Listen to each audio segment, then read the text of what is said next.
Good morning, everyone. Yes, I'm glad to be one of you here. Tourism and peace means a lot. We have people coming from different places all over the world, coming to Tanzania or going to other places.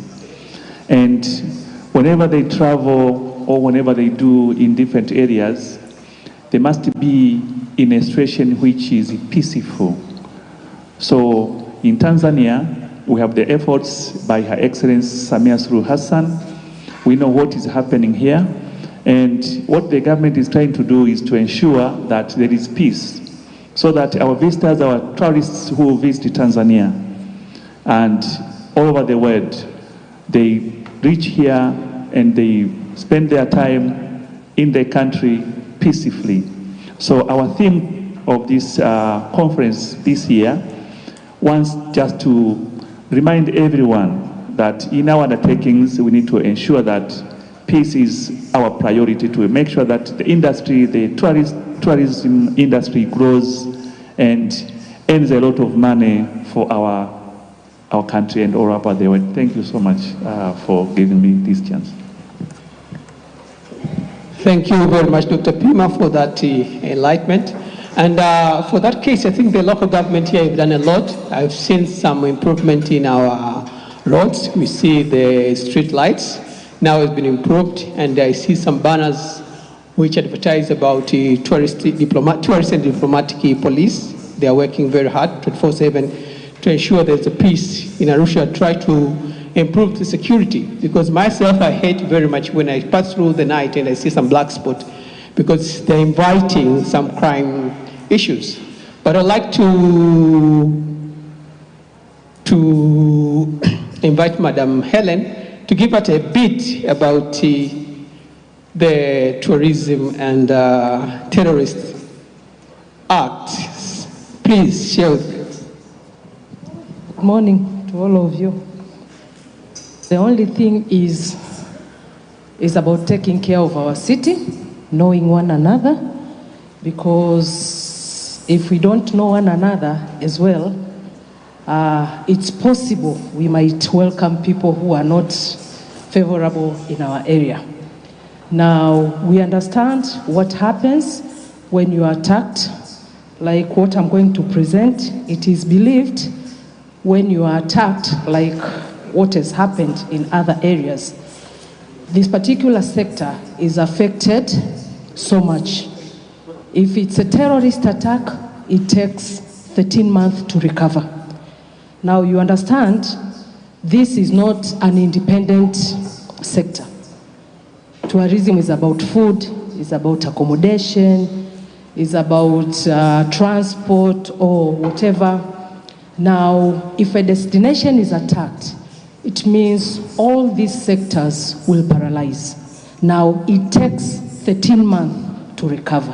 Think of employment, think of economic impact. It's about circulation, it's about employment, and think of other related activities in the sector. So it's very important to protect whatever it takes to protect this particular sector from that happening. Thank you very much. Okay, thank you very much. It takes 13 months to recover. So if our target is to reach 5 million tourists till 2025, if anything like that happens, it means we won't be able to achieve that. So now I'd like to invite Ebenezer Goroi to take us in toward achieving 5 million tourists benchmark by 2025. Okay, you're welcome. Thank you very much. Good morning. Morning. Morning. It's World Tourism Day, Morning. Morning. Okay, so technically, we're going to have a discussion. It's sort of a discussion because I understand that we have a lot of stakeholders within the building, including the academicians and, of course, some people from the industry. So we're going to discuss on towards achieving the 5 million benchmark by 2025, and we're going to look specifically on the prospects and challenges that lay ahead in this particular segment. So I want it to be more of a discussion, and later on, of course, we'll have time for questions, but also time to discuss several issues that are there. Now, my name is Ebenezer Goroi. I'm an assistant lecturer at the College of African Wildlife Management, that is MWECA, and of course, that is my email. Now, fast forward, let's start to trying to understand the background information on this particular aspect. Now, we all know that the Tanzania tourism sector experienced a remarkable resurgence in 2023 with two things. Number one is that visitors' numbers and revenues exceeded from the first time after the post-pandemic period, which actually had problems in our tourism industry. According to the Tanzania Invest, 2024, in 2023, tourist arrivals to Tanzania increased by 24.3% to a record-breaking of 1.8 million tourists, which in turn resulted, as compared to 2022, in which we had only 1.4 tourists in our country.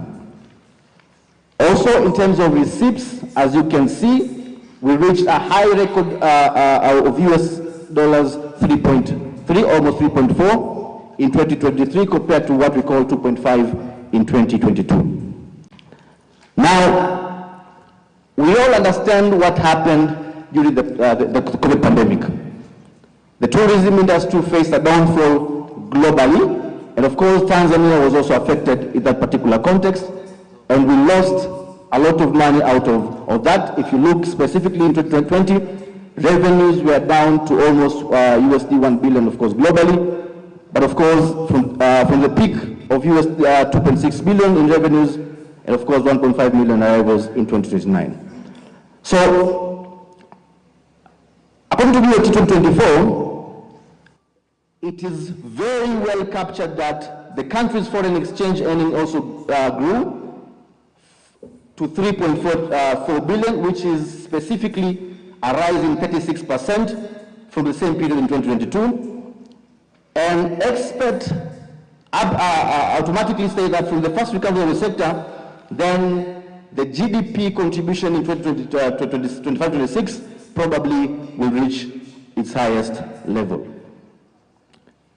Now, if we say that the growth rate holds steady, that means tourist arrival, automatically revenues will probably reach the 6 billion mark. Now, what do we have there? We have two aspects. The first aspect is what? We are planning to reach 5 million tourists. The second part is what? 6 billion in revenues.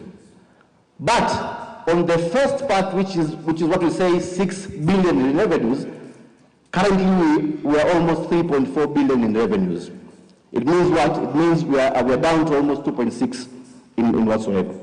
So the revenue target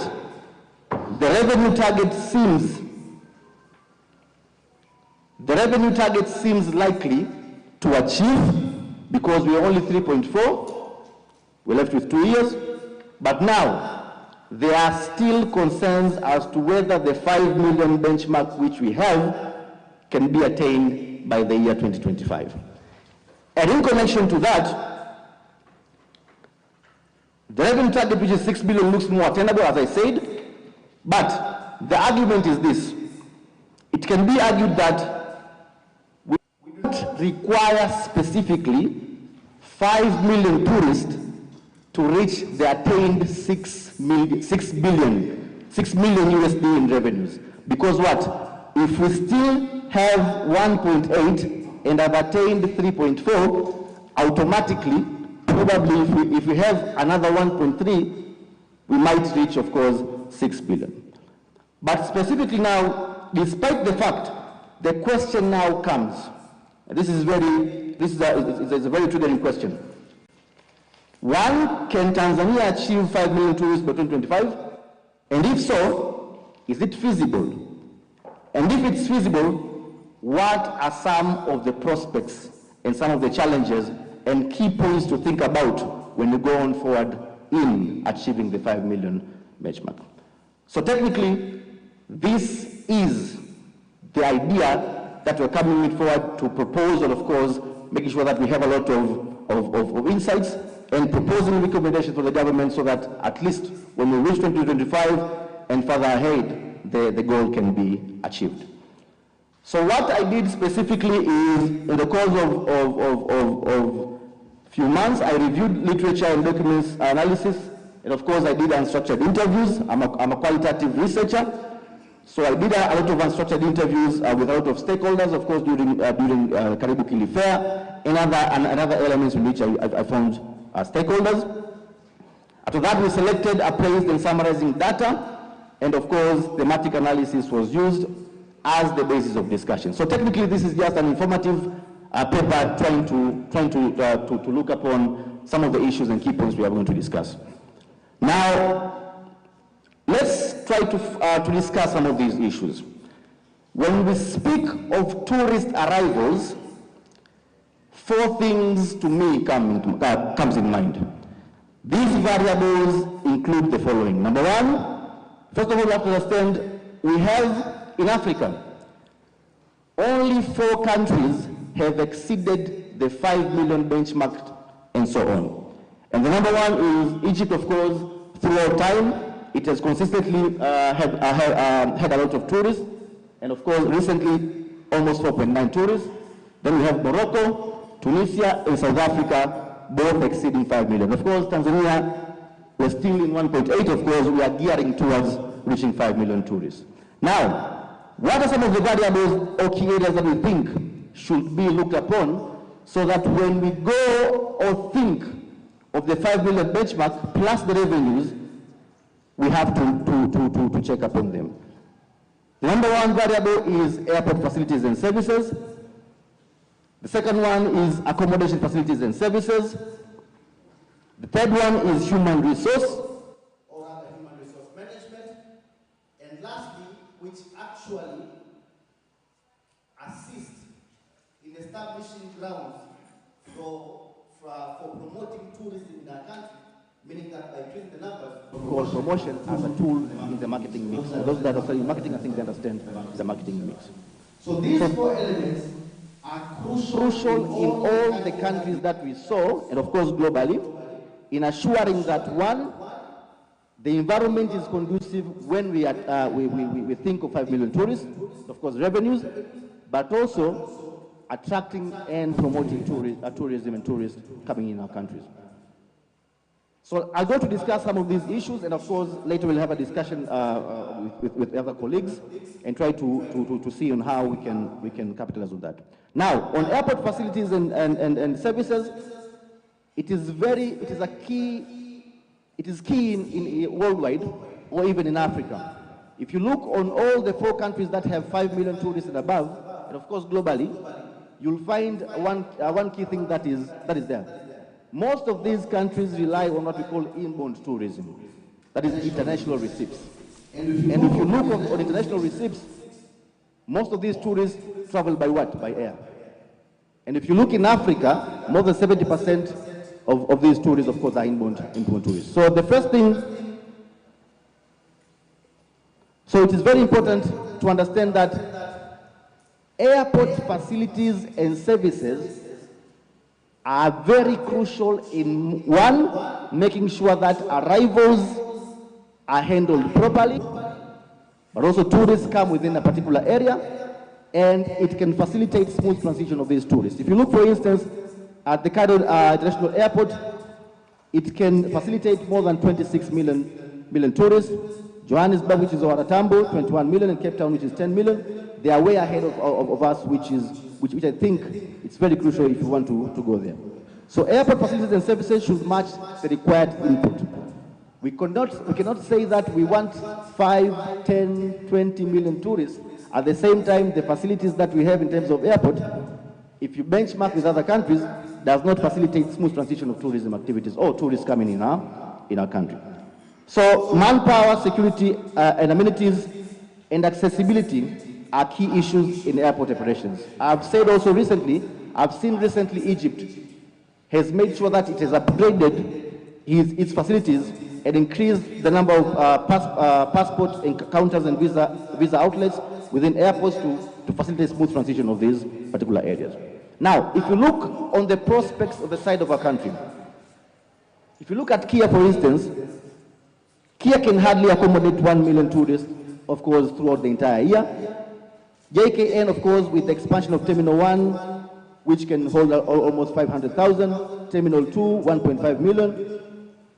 And of course, with the construction of the Terminal 3, perhaps it can automatically hold more than 6 million in years to come. So I think the prospects are there, and we do believe that automatically, as time progresses on, then this can be realized in a particular element. But also the government has made efforts to upgrade airports at U.S. Nyerere International Airport. We've seen upgrading in Arusha, which of course is a feeder airport, Iringa and other parts of Mbeya in that particular area. But also passengers arriving through international airports has risen from 2.8 in 2023 to 3.8 in recent statistics by TIA. Of course, now this includes other people that are not, of course, tourists in that particular.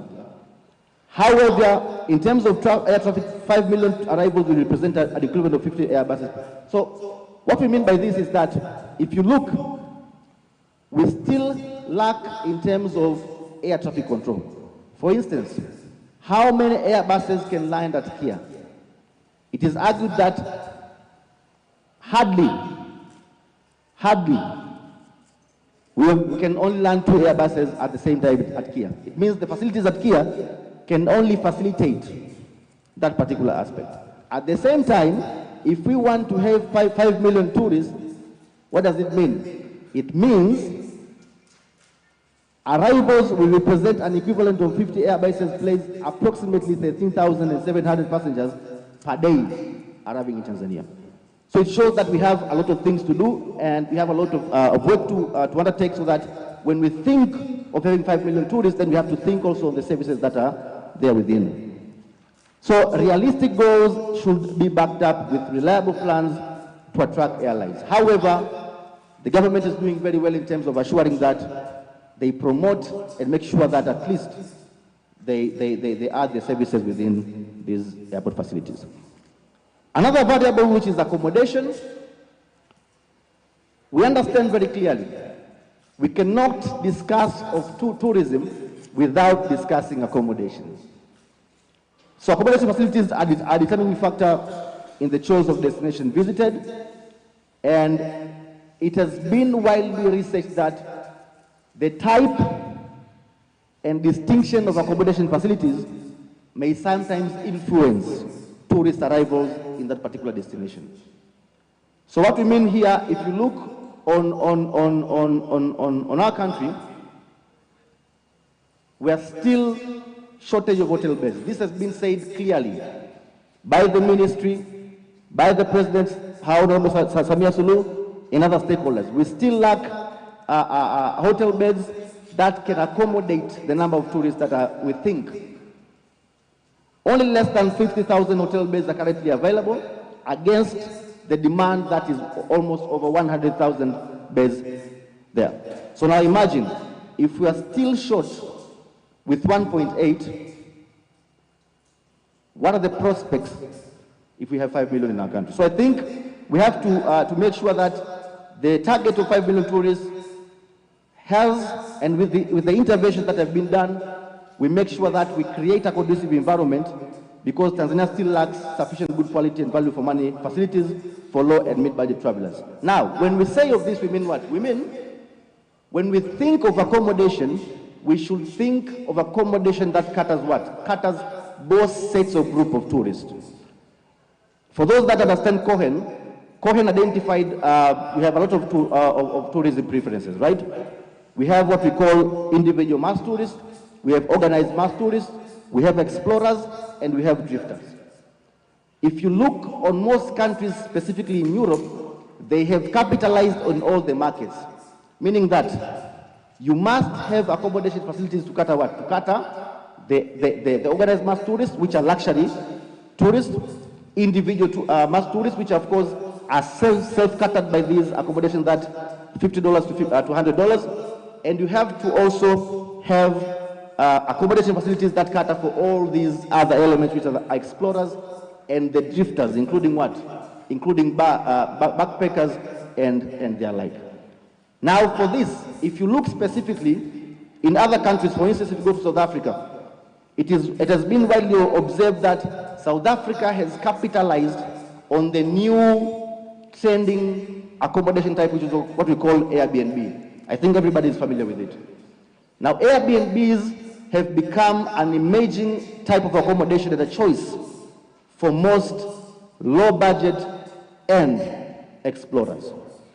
We understand when we have organized mass tourists, of course they'll go to high and five-star hotels, but the tourists that are within explorers and drifters are the ones that contribute specifically to improve the livelihood of the local communities which are in a particular area.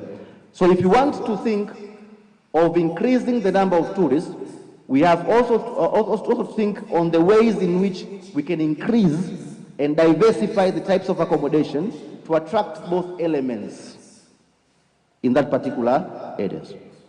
But also in terms of human resource, I think this is very clear. Human resource is a key element in tourism industry. And when we say human resource, we don't mean numbers. This has to be categorically clear. We speak of the technical know-how of the people that are working within the industry. If we say, for instance, in Tanzania, we have so many universities and colleges that are offering tourism education. But if you look closely, I've been an academician for almost 14 years. I know this very well. Each year, more than 2,000 graduates are graduating from tourism. So the numbers, the problem is not numbers. The problem is what is the technical know-how of the graduates and the attributes that are there within the industry. So I think we should, I commend the good work that is done by, of course, IIA, MEC and other places, of course, including the National College of Tourism. They're doing very well. But I think now it's high time that we make sure that the supply and demand of general skills is met, and the industry should determine what is needed, not the academicians that are part and parcel of creating the curriculums that are there. So lastly, in terms of promotion, I think this is very clear.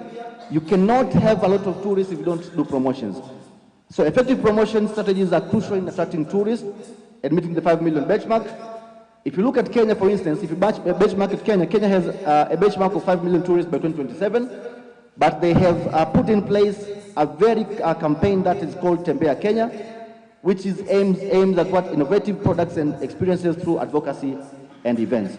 So what I'm trying to say is that despite our tremendous efforts from our country in making sure that the government is promoting, of course, we have seen the Royal Tour, we've also seen the other coming documentary, which is called Amazing Tanzania, which automatically will explore the Chinese market. And of course, with the arrival of 16 CEOs from Brazil and other tour operating companies, we do hope that at least within the South American region, then of course, which is the new market, can also be facilitated that particular aspects. So I think I have only 2 minutes. So let me go first to the recommendations and conclusion. Now, my conclusion is that it is imperative to state that the goal of reaching 5 million tourists by 2025 obviously might not be realistic, but it means at the moment. However, the goal of attaining USD 6 billion in revenues seems likely, and I do believe that if, with the ongoing trend and support from the government through the Ministry of Natural Resources and Tourism, the likelihood of attaining 5 million tourists in the near future is certain. I do recommend the following things, very quick. Despite the government efforts to upgrade several airports to accommodate more tourists, if we are aiming at 5 million tourists, there is a need to expand and upgrade airport facilities. This is very clear. 2, should create favorable environment for the private sector to invest in sufficient good quality accommodations. And this is very crucial. When we speak of the private sector, we're not speaking of, people with money that can build big hotels. We're speaking of people that are entering tourism businesses and can create small-scale based accommodation that can cater both both facilities. For instance, the concept of Airbnb, as I explained prior. But number three, emphasis should be put on designing curricula that fits the needs of current needs. Means that Ruge leo kusema kitu kimoja, biashara inaanzia sokoni, sio? It starts when the industry guys, lazima you have to come with specific segments, specific elements that you think are needed within the industry. And of course, universities and colleges will implement the same to make sure that we fill the void gap that is there in our. And lastly, to capitalize on new source market, there should be the diversification of tourism products, while digital marketing platform and strategy impact. So we have to diversify our tourism products. Why? Because if we still rely on the same products that we have, it means what? We will still be having the same type of tourists that are there. We have seen diversification that is there. We have golf courses that have been built. So you have to make sure that we diversify to attract new types of tourists that are there and that have to come in our place. So this will be essential in increasing the visibility, and of course, industry-driven trade shows and road shows should be encouraged, as the one that is done, of course, by the Think Africa and Tato and other places within it. So towards achieving 5 million tourists, I do believe, let us work together to realize this goal. And thank you very much. Welcome for discussion. Thank you very much, Ebenezer Goron. And I would like to invite Dr. Charles to share some discussion with our presenter.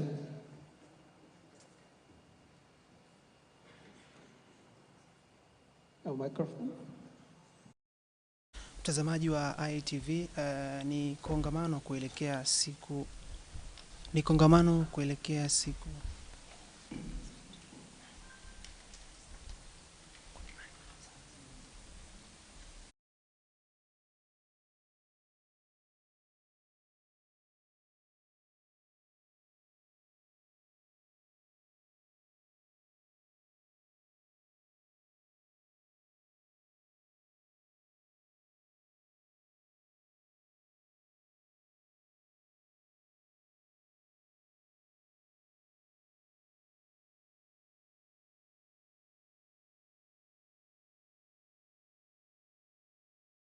a comment, a question, a suggestion for the improvement of the work.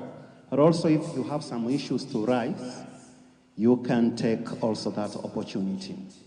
Before we go to the floor, our presenter, I have some issues to ask for explanation before we go to the floor. Number one, Antonio Guterres, who is the UN Secretary General, pronounced the tourism day, the World Tourism Day theme, which is actually tourism and peace. My question is, how do you connect your presentation with the World Tourism Day, tourism and peace? Thank you very much. Thank you very much.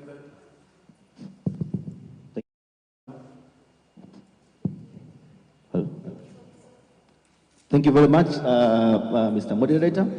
Now, I've presented about reaching 5 million tourists as a benchmark for our country. Now, if you look specifically, when we speak of tourist influx, what do we actually mean? We mean meeting new people, diversified cultures, and of course, the interaction between different groups within the world. Now, one of the elements, I'm a cultural anthropologist, one of the elements that foster peace and security is cross-cultural management. The more cultures meet, the more people travel from one place to another, it is at that particular moment where we realize we understand different groups within the region. So, if we have more tourists from new source markets, that means other places in the world, including what? Including reaching, of course, 5 million and even 10 million tourists. The more diversified we are in terms of interacting, the more cultures can be explored, the more understanding in terms of culture, and of course, peace can promoting that particular aspect. Thank you very much. You have been talking about 5 million towards the benchmark. What would you like to have a takeaway? Where do you draw this benchmark? From which base do you come up with this benchmark? Actually, the benchmark was provided by the government of Tanzania. The Ministry of Natural Resources and Tourism, they had the benchmark of specifically that we want to reach 5 million tourists by 2025. So what we did is that trying to look at the visibility of that particular element and trying to discuss the particular aspects. Thank you very much. The last question before we go to the floor.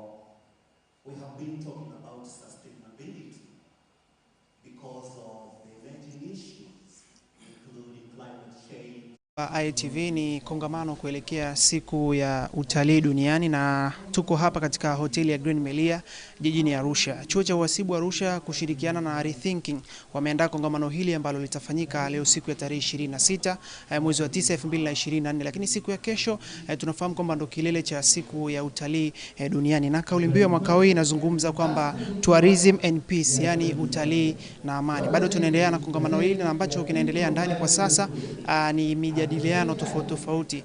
Wadau wa utalii wako hapa kutoka mashirika ya kiserikali na mashirika binafsi kuhakikisha kwamba kila kitu kinaweza kwenda vizuri kabisa. Lakini timu nzima ya IA Media tuko hapa kuhakikisha kwamba tunakupatia update zote za kila kitu ambacho kinaweza kuendelea. Na kongamano hili tunafahamu kwamba siku ya kesho ndio itakuwa kilele ambapo ndo tunaadhimisha siku ya utalii duniani, na mgeni rasmi kwa siku nzima ya kesho ambapo tukio hilo litafanyika hapa ndani ya ukumbi wa hoteli ya Green Melia. Atakuwa ni waziri wa utalii, huyu ni Dr. Pindi Chana ambaye pia ni mbunge ambaye analiunda bunge la Jamhuri ya Muungano wa Tanzania. Endelea kuwa na IAA TV kuhakikisha kwamba tunakupatia update zote za kila kitu ambacho kinaendelea. Kwa sasa ndani ni mijadiliano mbalimbali inaendelea kuhakikisha kwamba wadau wa masuala mazima ya utalii na watu wengine wote ambao wamekuja kushiriki kwa siku nzima ya leo, kila kitu kinaweza kwenda sawa. Mimi naitwa Ombeni Kifum, IAA TV, tutaendelea kukupa update zote za kila kitu kinachoendelea katika ukumbi wa Green Melia hapa jijini Arusha.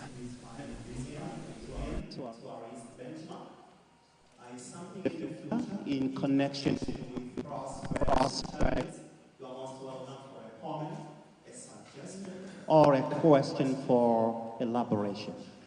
Raise up your hand, I can just see you, and you get a mic, and please be straightforward. Thank you. You are most welcome. Thank you, Dr. Goroi, for the director.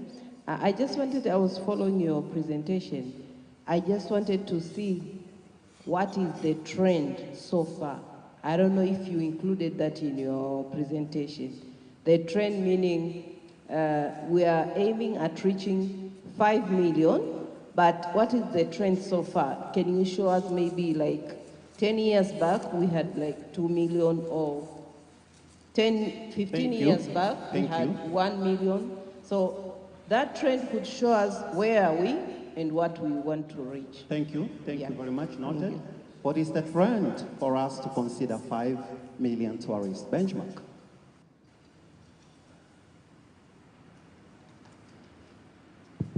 Okay, thank you very much, Daktari. Now, technically, if you on the main paper, of course, we have the trend that is there. I think I'll have into consideration in terms of that, making sure that we have specific trends in each year. But if you look on I've explained 2019 to 2023.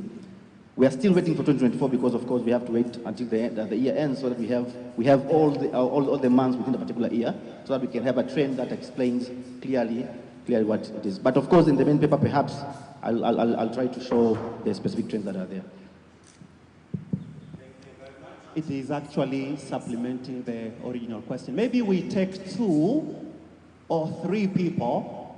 We take 3 questions or comments, then you answer all together. I have a hand behind in the midst. Yes? Dr. Mato, perhaps. You're most welcome, sir. Thank you very much for this nice opportunity. I would like to recognize the good presentations from Dr. Goroi. Just one thing, of course, I was just thinking on the number and the value. You said there are 6B USD, and also said about the 5 million. So to me, I want just to know from you that what's the role of domestic tourism? Because I think this could contribute on increase that number. Because if you think like these variables like accommodations and other facilities, but for the domestic, it will be not much an issue. So what's the role of domestic tourism to promote these 5 million? Thank you very much. Next question. Oh, we have our friend there. Thank you very much.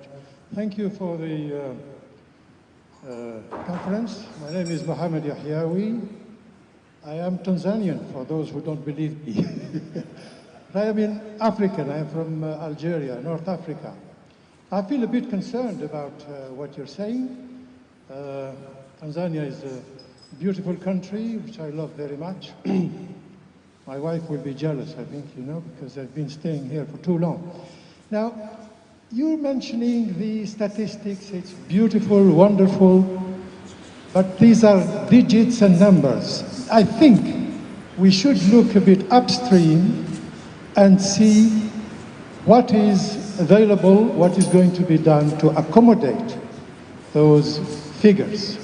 And I have in mind the situations where in some countries the tourism in some places have been saturated to the point where they put some red dots, saying don't go anymore there. Taking an example in Japan. In Japan, the local authorities are building a wall so that people don't stand up and take pictures of Fujiyama because there have been so many people. I think for Tanzania, it should get some sort of qualitative tourism. Low budget, I don't think, to my understanding, and for what I've seen, I've been ploughing around here for many years, we have to be careful, or maybe to be discussed about this mass tourism. Tanzania deserves quality tourism. And if you look at the statistics, with 1.5 million, we're already achieving a lot of foreign earnings. That's what I wanted to say, and I would like some comment from you. Thank you. For your comment. We appreciate. I think you have noted it. We go to this side to balance the flow. One from this side to balance the flow. Yes? Thank you, Doctor, for a very good presentation, insightful one.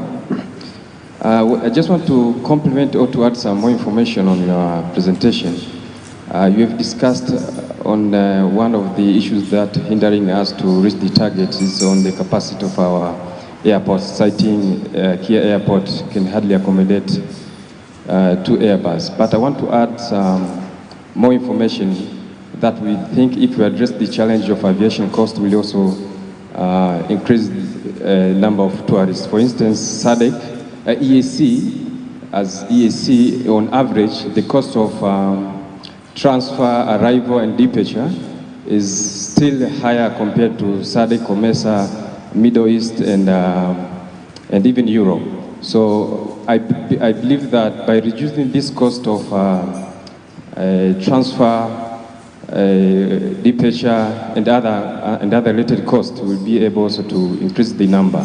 So I think that is also something that we should address. And additional, we need these charges to be harmonized in EAC. I mean, when you look, I think average in Tanzania it's about 48 USD. South Sudan it's more than 100 USD when you count all costs. Kenya I think is 48. So I think we need to harmonize on this cost so that we have at least an average cost for EAC, because as EAC we need to advertise and promote EAC as a single destination. We need also to harmonize that. Thank you very much. We have heard from 3 people. The first one was talking about domestic tourism. The second one is of becoming more qualitative than more quantitative. And the second one is harmonization of these statistics regarding the countries within the AAC or whatever. Thank you very much. The first issue on the role of domestic tourism, And of course, in curbing and or specifically adding numbers to the 5 million benchmark, I think you're right. Domestic tourism can add some numbers. But we all know that there are challenges and significant challenges to domestic tourism in our country. So I think, for instance, if you look at domestic tourism, a lot of studies have been done in domestic tourism within our country. There are issues that are relating to the traveling culture itself, people not wanting to travel. There are issues relating to, of course, issues of income within the destinations, but also how Tanzanians perceive tourism activities in this particular area. So I think we have to work specifically, because if you look, for instance, I've read some articles that explains how, for instance, in Europe, they do practice domestic tourism within their particular area. So I think it's a very good concern, but the governing bodies specifically should make sure that, of course, domestic tourism isn't promoted. And I do believe that if you go to national parks, the rate for domestic tourism is very low. But the only cumbersome procedure is making sure that how they visit those particular areas, and of course accommodating themselves in those particular areas. So I think we have domestic tourism can assist in curbing the problem, but a lot of work has to be done in making sure that the mindset of Tanzanians are changed, and making sure that at least they can go to different particular areas. Now, when we speak, of course, my friend there spoke about issues of numbers vis-a-vis reality, making sure that Tanzania becomes a qualitative destination.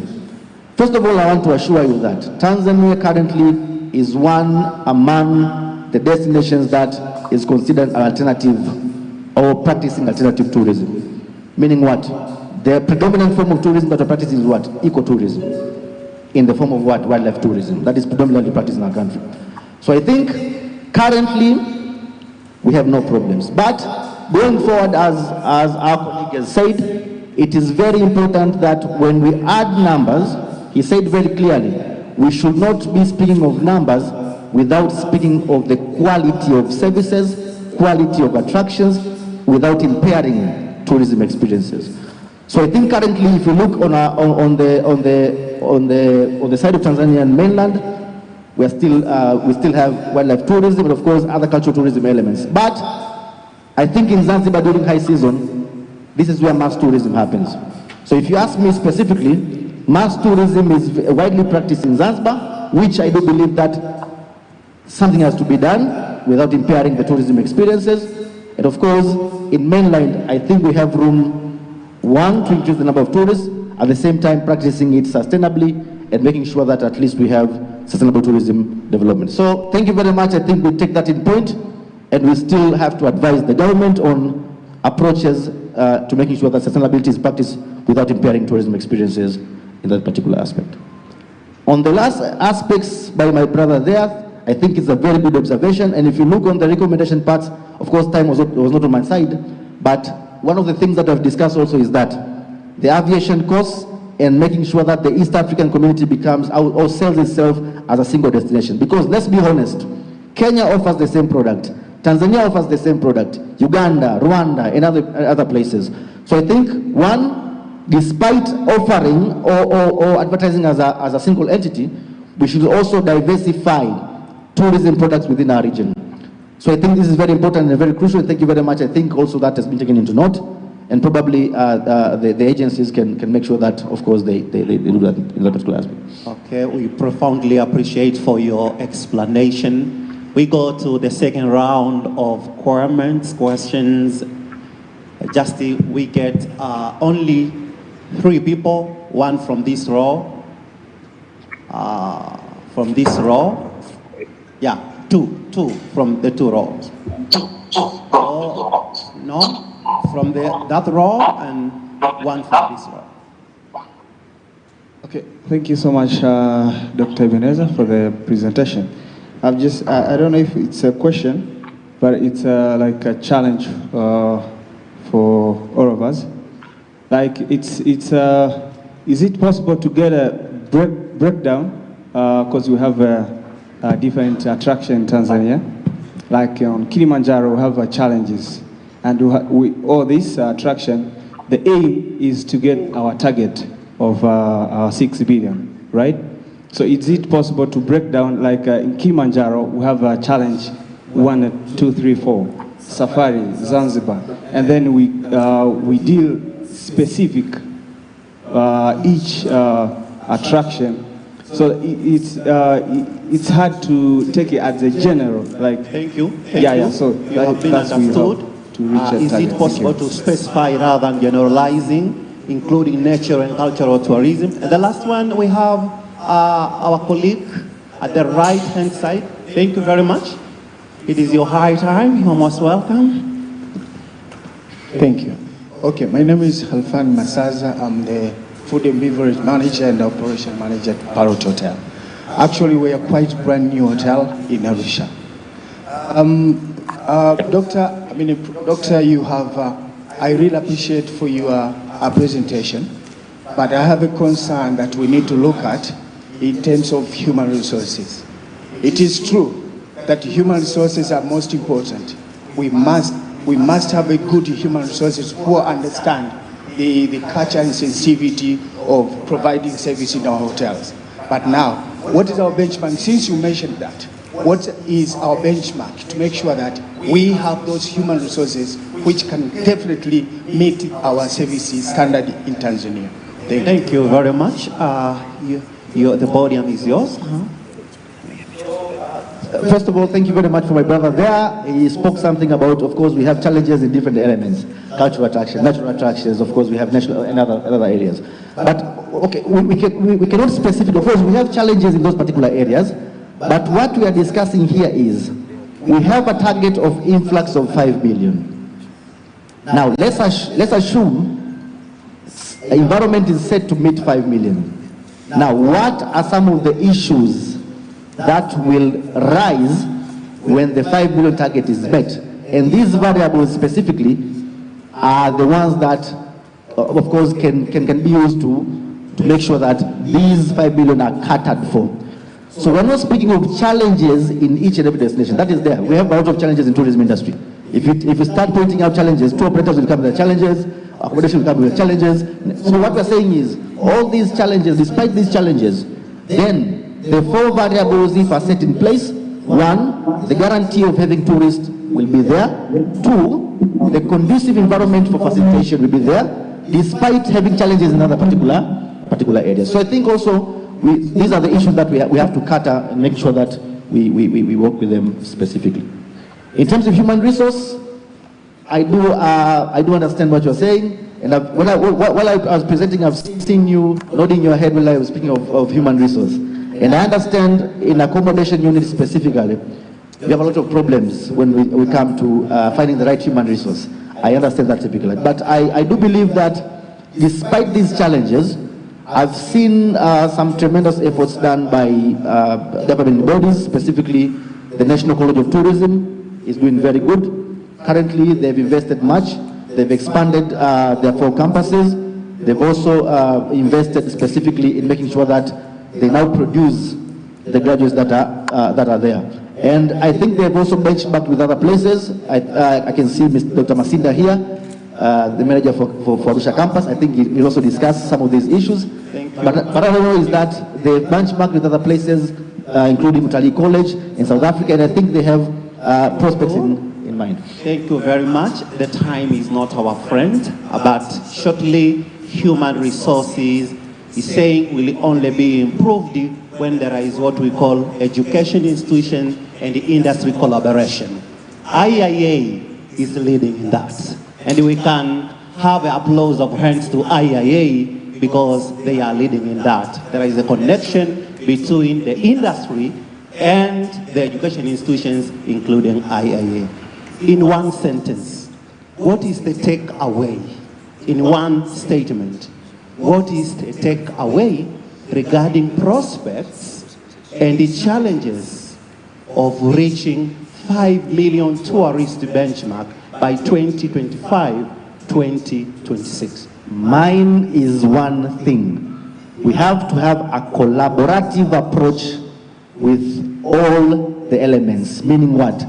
Private sector inclusion, government inclusion in a 50% way. Thank you very much. The prospects and the challenges will be only achieved and solving the challenges through PPP, private-public partnership. Thank you very much.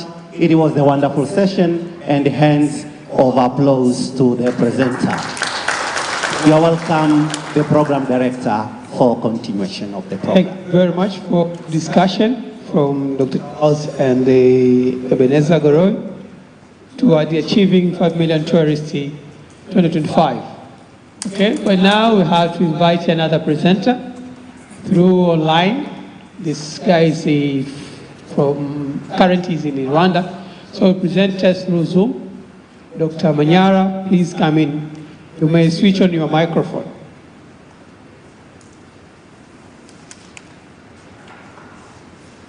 Hello, good morning. Hope you can hear me.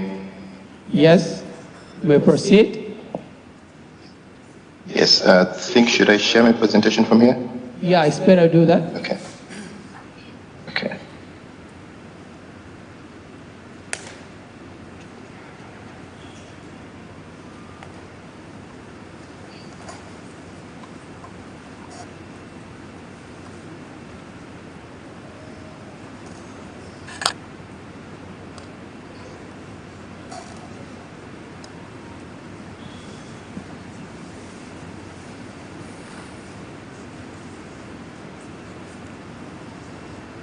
Okay, I hope you can see the presentation online.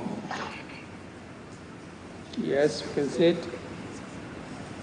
Yes, thank you very much, Santini Sana. Yes, as you said, my name is Jeffrey Manyara. I work for the United Nations Economic Commission for Africa, Economic Commission for Africa, and our office is based in, for the sub-region office for Eastern Africa, based in Kigali, Rwanda. I'm actually talking to you from South Africa, and it's a good opportunity. I was almost missing this important conference on rethinking tourism, which I think is quite timely. And so I will be talking about changing tourism trends in Africa and just looking at some of how the demand is changing. And I think from the previous presentation, I think a lot of this has been discussed, and I think I'll talk a little bit more about it as we look into the presentation. So basically, I'll be talking about talk about tourism in Africa, then look at tourism within the African continental free trade area. And I thought another important area that is coming up now is looking at the area of aviation and tourism, and talk about the tourism value chains, and look at some of the prospects we have from the domestic tourism. I think you talked about this, and regional tourism, and some of the policies and protocols in Africa, and how this could inform the rethinking of tourism in Africa. So just to start, I think it's important to know that previously tourism in Africa was predominantly in the Southern African region, Eastern African region, Northern African region, but we're seeing increasingly a changing trend, and tourism has arguably been, if you look at the former English colonies, those are the sort of the colonies that sort of dominated tourism previously, but we're seeing a change that is happening now currently. As you can see from here, we took statistics looking at the growth trends across the African member states. And as you can see here, the fastest growing destination so far between 2000 and, we talk about pre-COVID, I think gives us a better picture for the tourism sector. Between 2010 and 2019, looking at the growth patterns before COVID then, Sao Tome and Principe was actually the fastest growing tourism destination. Albeit it is a small destination, but it registered very, very high growth rates at about 14.1%, followed by Togo. And we can see Lesotho there, we can see Cote d'Ivoire. In our sub-region, we have Rwanda. Now we see Ethiopia again, also that started prioritizing tourism. So basically the point being that we are seeing a trend in terms of other destinations coming up from the non-traditional destination as we knew them. But I think this is something that we should, as East African region, be sort of concerned about. But as you can see here, in our sub-region, we have Rwanda and Ethiopia representing us. And of course, as we see Tanzania, Kenya, Uganda, these have been sort of the destinations that as we knew them in Eastern Africa. But one thing we need to be cognizant of that this is going to change significantly.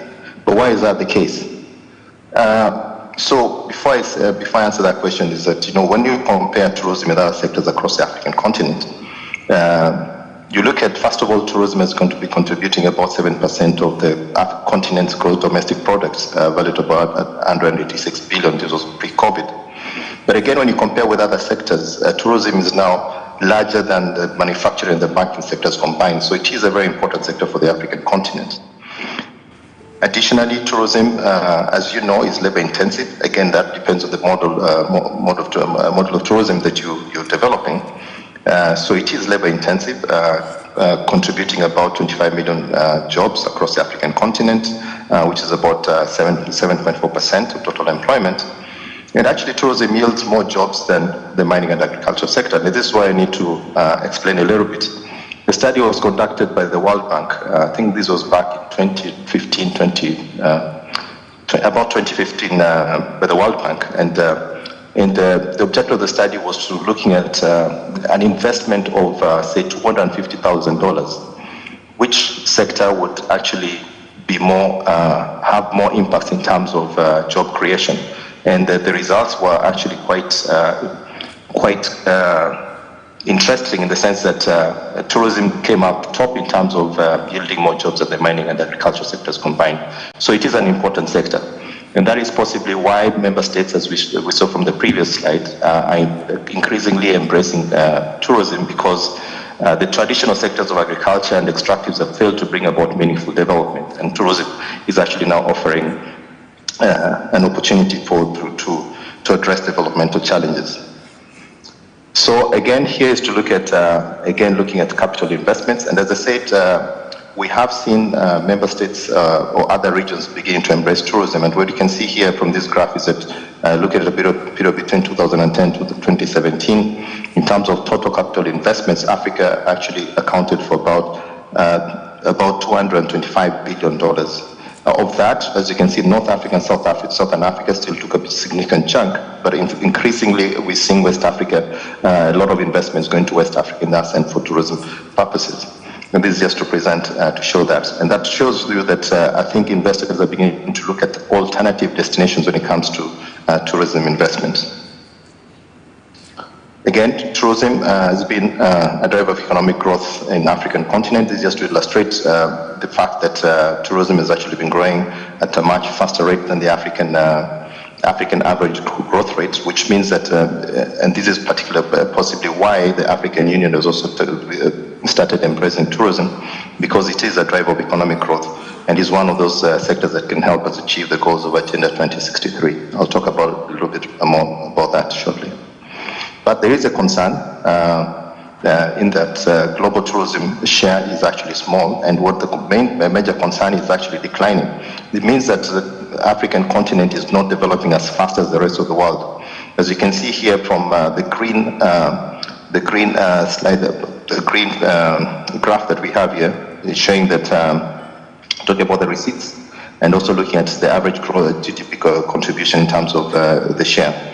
So in terms of receipts, as you can see there, our receipts have in fact, like from about 4.5%, they've declined to about 3.8% as of 2019. So this is actually a major concern in the sense that we're also not catching up with the rest of the world. Also in terms of the GDP share, this is actually declined hardly over 1%, slightly below 2% of our share of the global tourism GDP.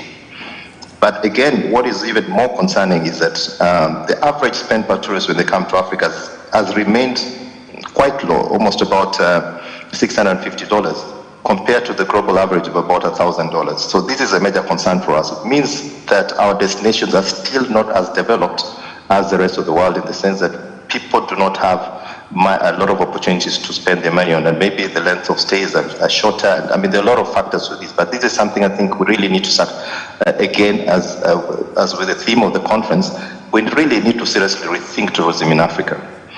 And just to illustrate some of the things, we talk about tourism and the African continental free trade area. Why is this important? Now, tourism has been identified as one of the 5 services priority sectors under the African continental free trade area, and I think this is a good opportunity for us. Now, if you look at why is it an opportunity for us? Now, 80% of tourists travel within their regions. Now, if you look at the top 10 tourism destinations in the world, that is France, Spain, US, China, and so forth and so forth.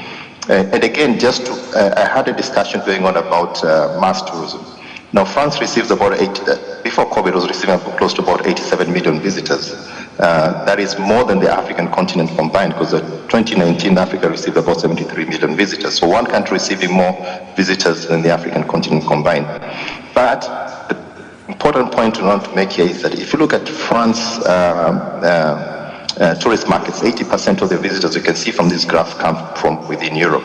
And I think this is a story we need to tell in the context of the African continental free trade area. When it comes to Africa, as you can see, up to 2018, that is when we had close to about 48% of our arrivals coming from the African continent. We are still way below, so we should be pushing towards 60 to 70% of our arrivals coming from the African continent. And I'll talk about that in a short bit, why we need to focus on that. But there is a story to tell here when it comes to tourism in this context. Again, let's look at France.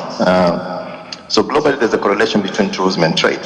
So look at France, and you look at its leading source markets, and you look at its leading tourist markets and trading partners. There is a pattern that comes up. So it means that your leading tourist markets are also your leading trading partners.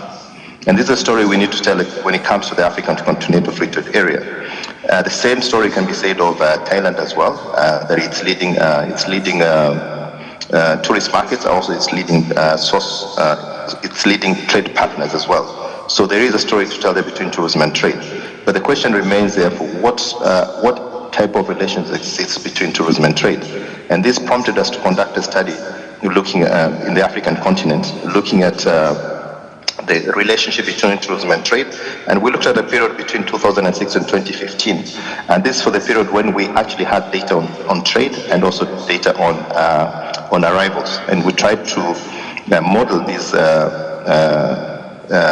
data, and the results revealed that, as you can see here, we did an econometric study on this, looking at the relationship between tourism and trade, and the results revealed that an increase in tourism actually led to an increase in trade, not vice versa. So the narrative of the story of tourism really has to change the African continent, in the sense that for us to achieve the goals of the African continental free trade area, we really must talk about tourism currently. Previously, people talked about tourism and people just traveling, but now we see a reason why we need to encourage people to travel within the African continent. Which takes me again to the story of aviation and tourism in Africa. And I think, sorry? Yes. So, talk about tourism and aviation in Africa. And I think to me, this is a very sad story when it comes to the African continent. Now, why do I say this? Before I say that, first of all, we realize that 59% of tourists access their destinations by air. So it is a very important mode of transport. But when it comes to the African continent, we do know that Africa is the second largest population in the world. It is the second largest continent in the world, but only 2% share of the global air transport traffic. So all the planes that take off and land in the world, only 2% land in the African continent. So and actually, if you look at the new aircraft delivery and the forecast between 2016 and 2030, and you can see here, Africa is still way below. In fact, like the rest of the world, the target is that by 2030, the new aircraft orders will shoot to close to about 47,000 aircraft. But Africa, by 2030, we're seeing the forecast is hardly 1,000 planes. Now, this is a challenge for us because we are the second largest continent, and we are not connected at all when it comes to air transport, when it comes to this aviation. And I think this is something that needs to be addressed, because there are a lot of initiatives that have happened in the African continent. And the result of this is that the cost of travel within the African continent has become very expensive. We're seeing a lot of disruptions because of capacity issues. The airline companies we have in Africa do not have sufficient aircrafts and things like that. So I think this is something that will need to be addressed given the growth of demand in terms of tourism across the African continent. And I think it's something that maybe we need to start thinking about seriously, perhaps maybe talking more about the low-cost carriers and so forth and so forth. Again, just to quickly move on to tourism value chains in Africa. Again, this is a major concern in the sense that Africa's participation in the tourism global value chain is quite low.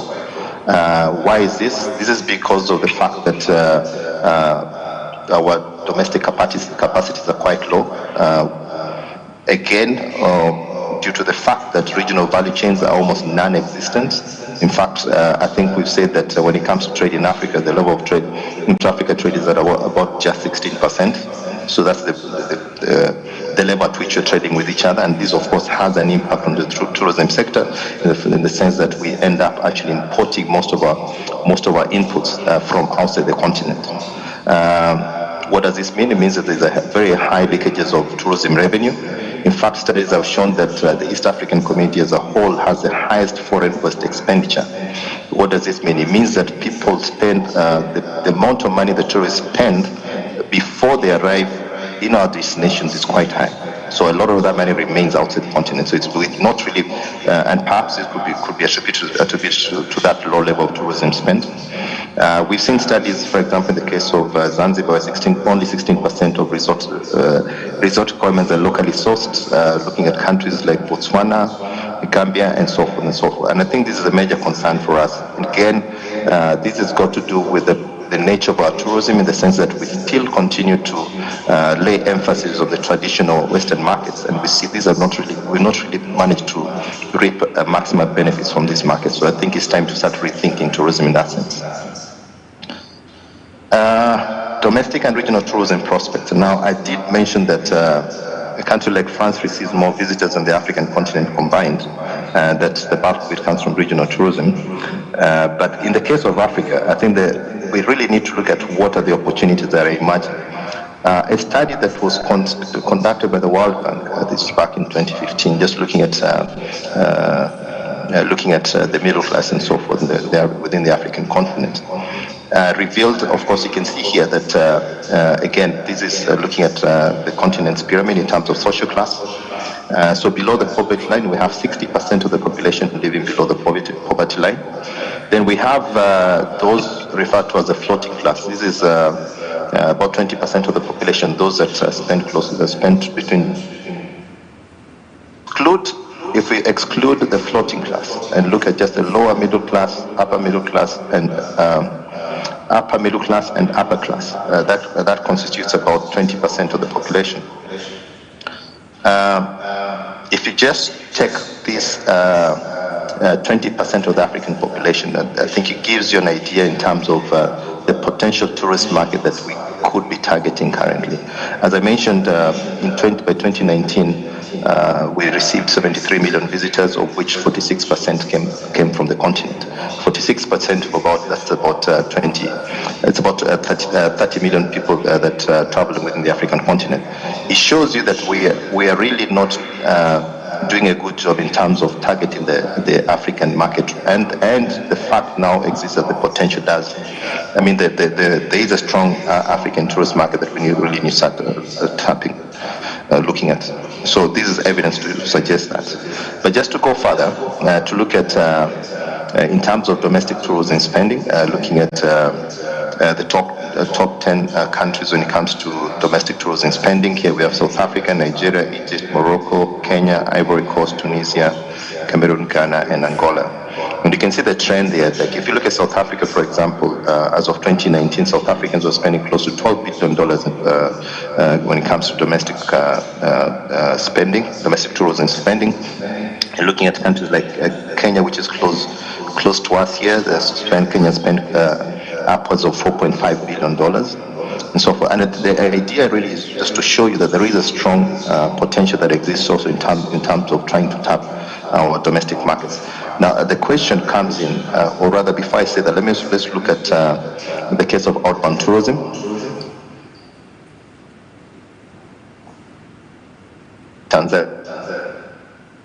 as among the top 10 countries when it comes to outbound tourism spending. And you can see that South Africa and Nigeria, they spent close to 6.5 billion, upwards of $6.5 billion as of 2019. Tanzanians here, I think, was close to 1.2 billion as of 2019. But the question remains, where are these people actually traveling to? Do we have the right products for African markets? Are we going to use the traditional products that have been used in traditional markets to try and appeal to the African markets? And the question we asked when we did the East African Community Tourism Marketing Strategy, what can Tanzanians sell to Kenyans, what can Kenyans sell to Tanzanians, what can Tanzanians sell to Ugandans, and so on? We do realize we have some of that product, but I think it's time to start really thinking, because thinking tourism from that perspective, in the sense that perhaps our traditional products are not suited to our regional and domestic markets. I think this is something we need to take into consideration and start thinking seriously.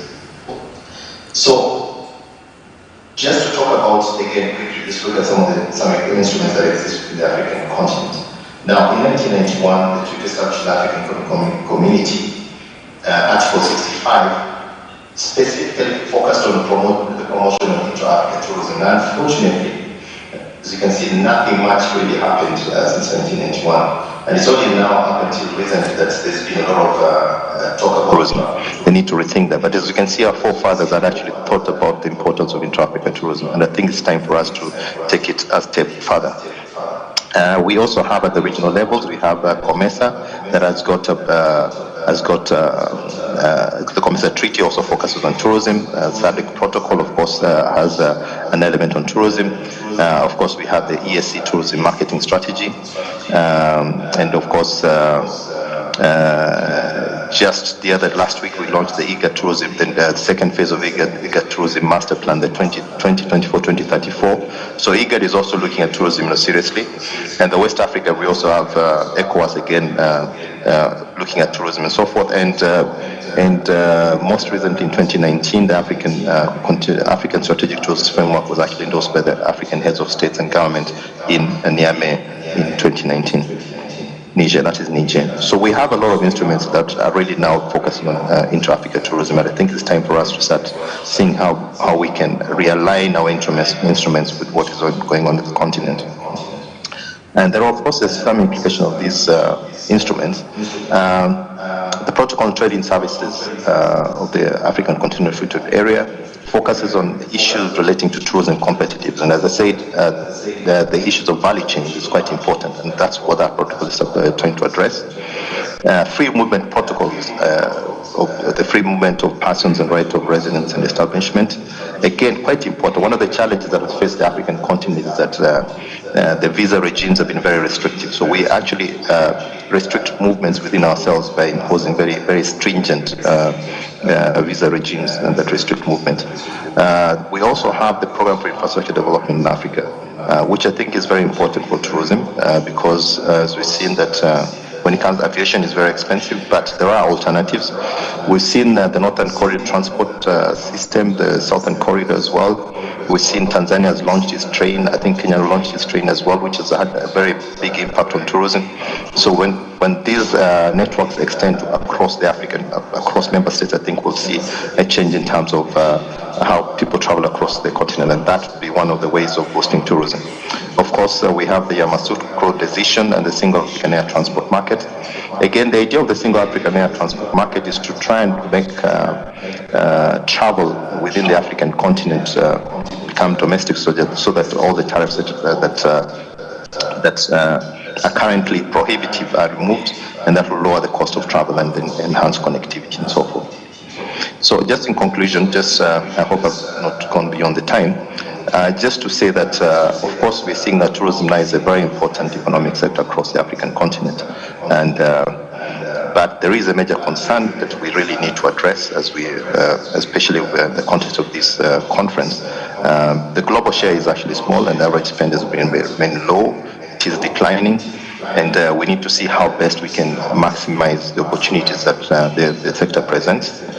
Intra-Africa tourism is below the global norm at 46% compared to upwards of 70 to 80% across the world. And nurturing intra-Africa tourism will boost intra-Africa trade. And I think this is, I think, a very important message for us, especially for our tourism minister, to encourage them to change that narrative. That for us to achieve the goals of the African Continental Free Trade Area, then tourism must be promoted in Africa. But all in all, Africa has great tourism potential. Again, as I said, we need to rethink the nature of our tourism products. To what extent are they really suited for the African market? How can we develop unique products that can help us to tap into these markets and so forth? But importantly, again, is to call for the full implementation of all the instruments we have, both at the regional level, continental level, and so forth. And I think this is quite urgent right now. So I'd like to thank you very much. Thank you.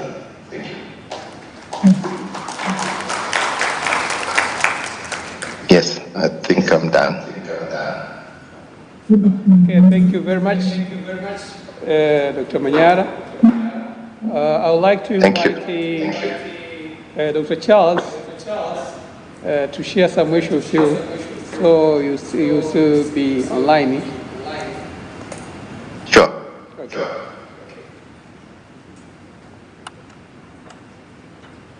Thank you very much, Dr. Godfrey Manyara, for the nice presentation. It was a calling presentation. Actually, it was a given presentation regarding changing tourism trends in Africa, demand dynamics and opportunities. We'll be having a session of some questions, comments, or suggestions from this presentation.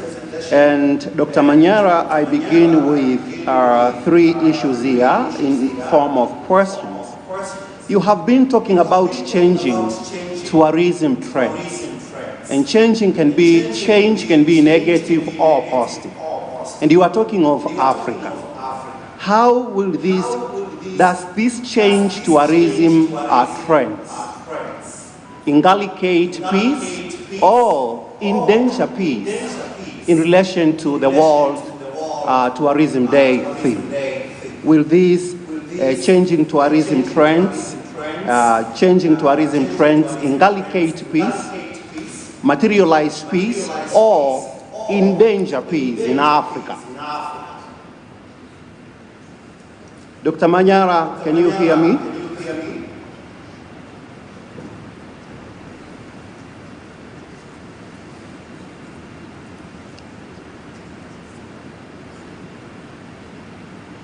Godfrey Manyara.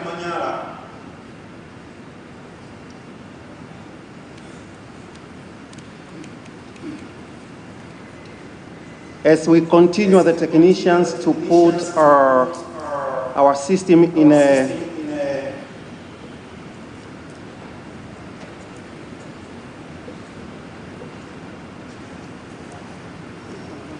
okay, Dr. Manyara, are you online?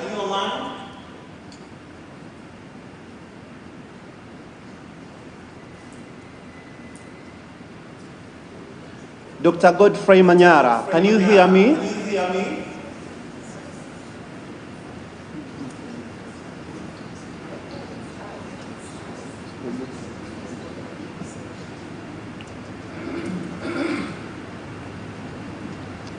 Dr. Manyara?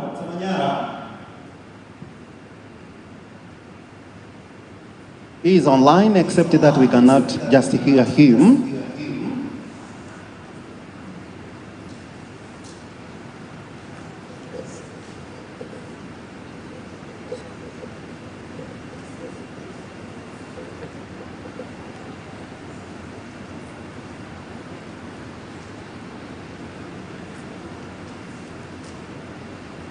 Dr. Godfrey Manyara, can you hear me now? Yes, I can hear you. Now we are going to have the session of some questions, some comments, suggestion on on this presentation that you have just done. And I began with one issue. You have talked about changing tourism trends in Africa. Can you hear me now? Yes. Change can be either negative or positive. Now my question is, you are talking of changing tourism trends. Can these changing tourism trends inculcate, enhance peace, or endanger peace in Africa?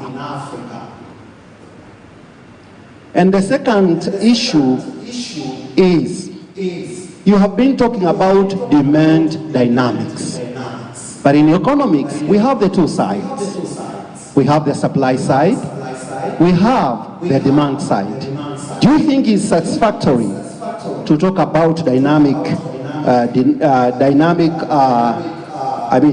dynamics while leaving behind the supply dynamics as far as tourism is concerned in Africa? And the last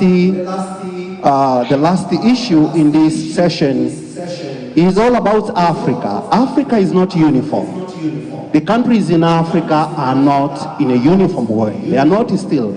Some have political stability, and some do not have political stability. That means not all of them are peaceful.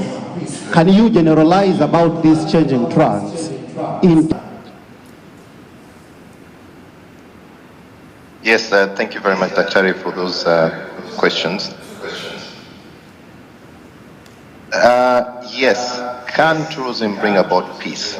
As you know, of course, tourism cannot take place in an environment that is quite unstable and so forth. And one of the things that we know about tourism, what tourism does is to bring a better understanding about people across the world, across the continents, across even countries within themselves. And of course, the point being that we need to promote tourism as an avenue through which you can bring a better understanding of humanity, and especially in the case of our continent. I can give you examples. Every time I travel to West Africa, people hardly know anything about East Africa. And I think the traveling to various parts of the continent brings about better understanding about the cultures, what people do, and they get to learn about. So yes, so tourism is in line with the current theme of the World Tourism Day, currently, this presentation, tourism and peace. And I think it's true, one of the avenues to achieve tourism in Africa is tourism. As I said, we just launched the Eager Tourism Master Plan last week.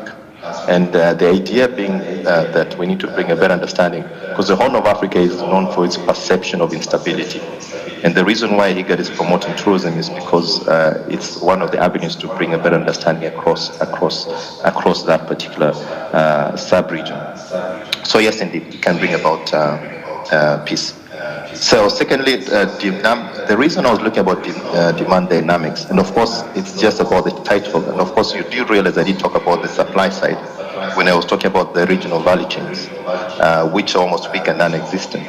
So yes, I do agree with you. Maybe I may need to address the rechain, but again, it's for purposes of the emphasis really was on the markets, and I think we can go deeper and look at the demand dynamics, especially it's the supply side dynamics when it comes to tourism sector. To what extent do we produce what tourism consume in our member states, in our sub-regions, and in the continent? And I think this could be a very important discussion to have, especially in the context of the African continental free trade area. Now, tourism is not, African member states are not uniform. That is of course true. But I think tourism is one of those steps that can help us to bring about a balance across African member states, in the sense that, again, tied down with the first question, in the sense that trying to bring a better understanding across member states across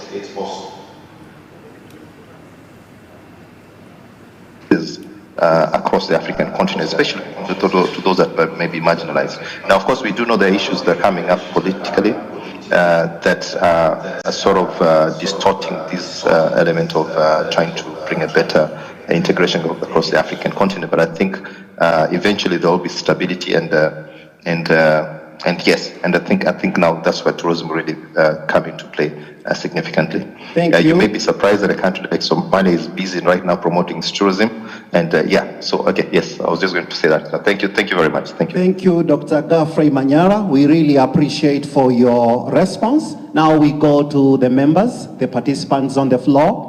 Please, if you have any question, you have any comment to make, you are most welcome right now. There is the hand there. We can take the mic to our colleague, our participant who is there.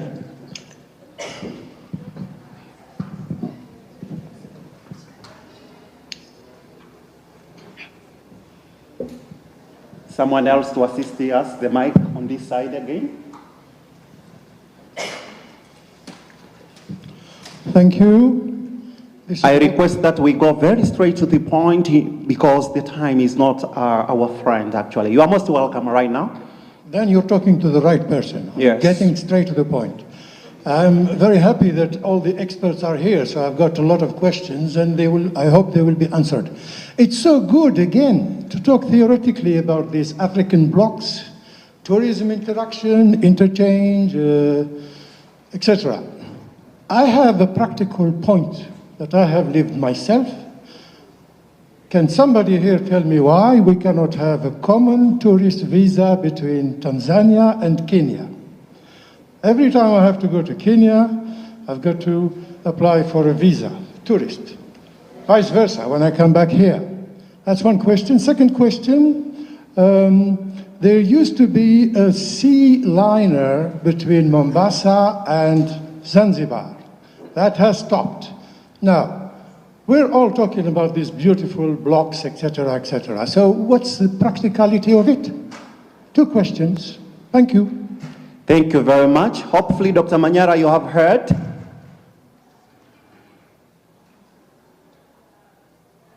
Dr. Manyara?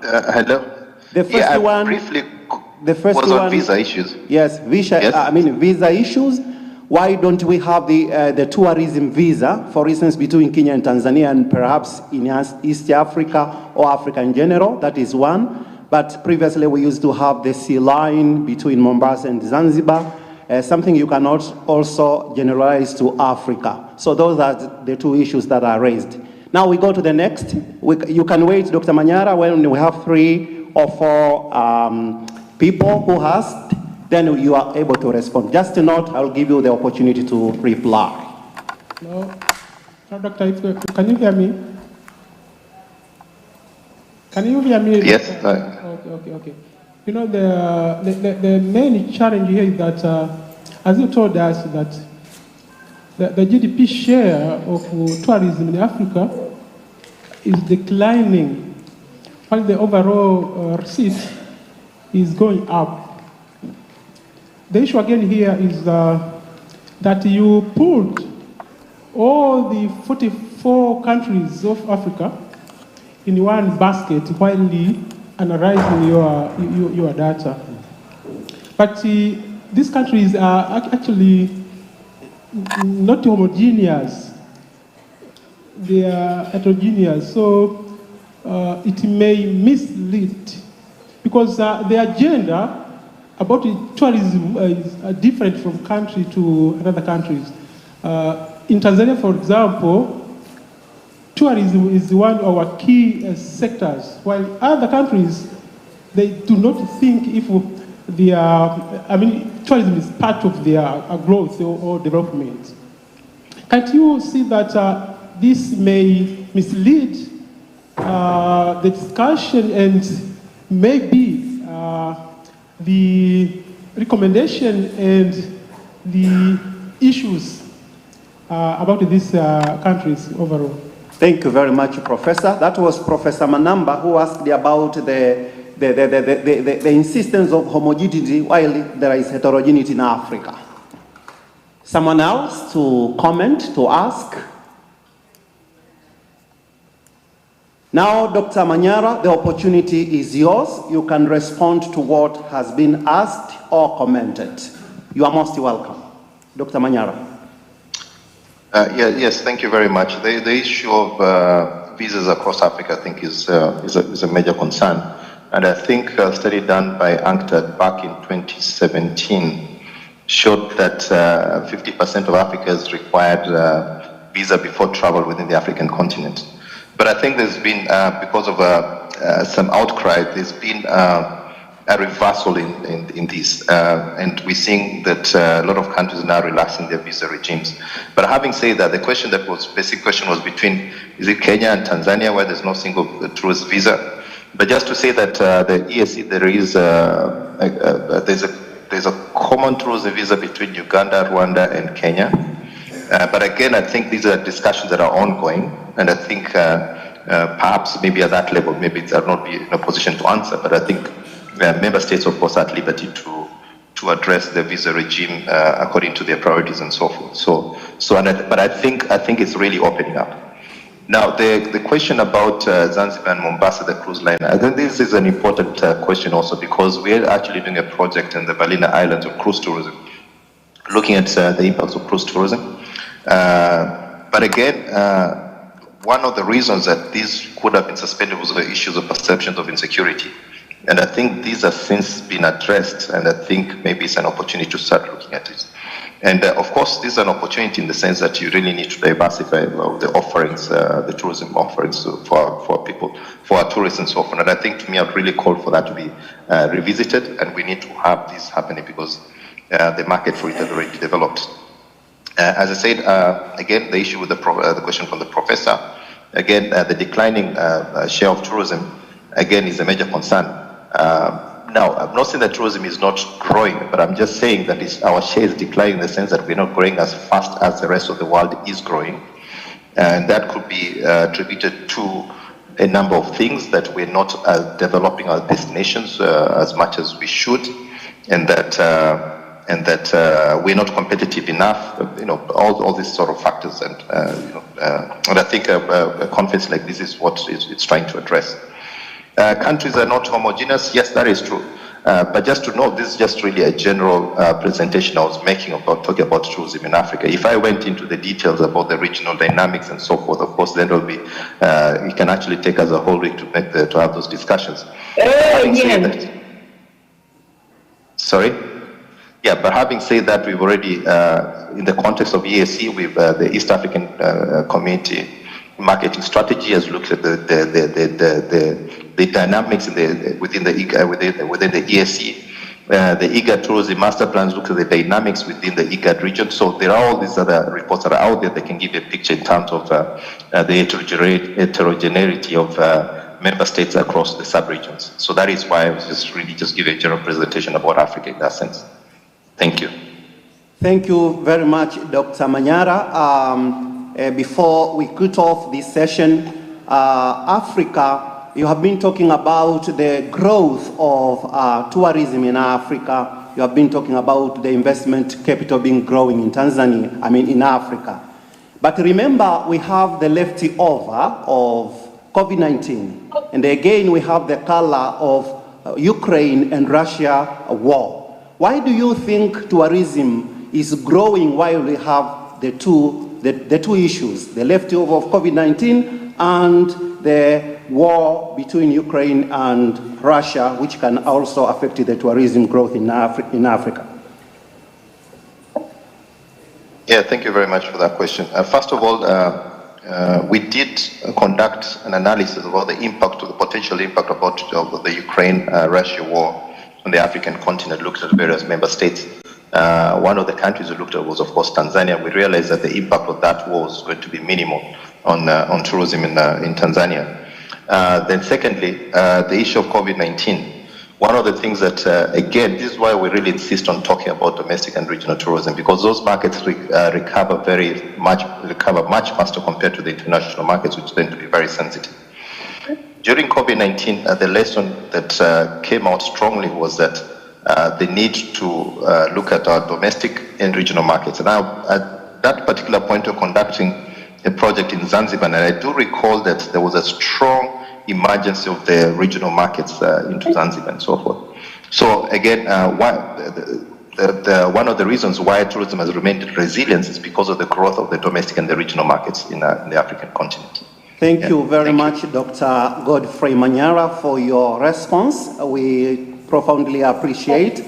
Now, in finalizing our session, in one statement, what is the takeaway?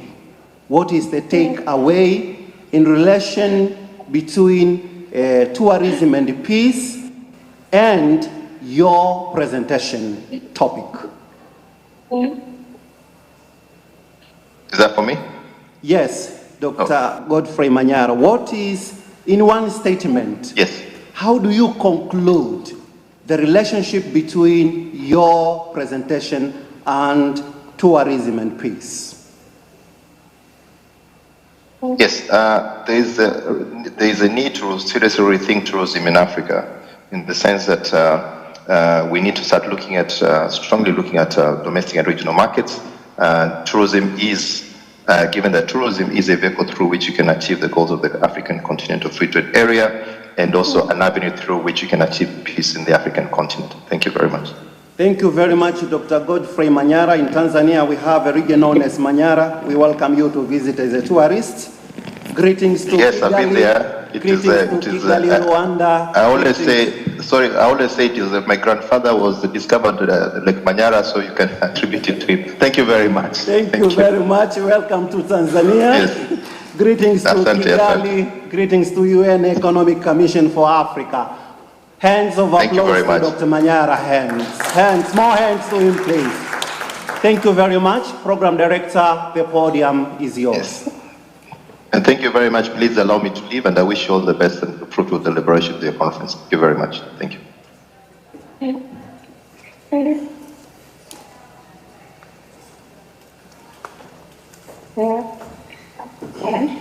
Okay, thank you very much for good presentation. For those who are online and those who are in a physical. Okay, we were leveraging on the use of technology, and the same things works perfect. I would like to thank TTCL for providing the internet. The internet seems to be perfect. And also you can log on a Wi-Fi of TTCL, which is the keyword is WTD 2024. TTCL WTD 2024. Okay.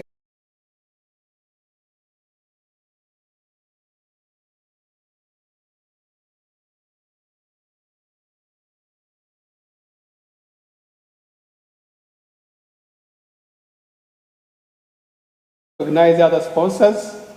We have the Grand Melia for providing us with this venue, the facilities, and the other things which we're going to enjoy.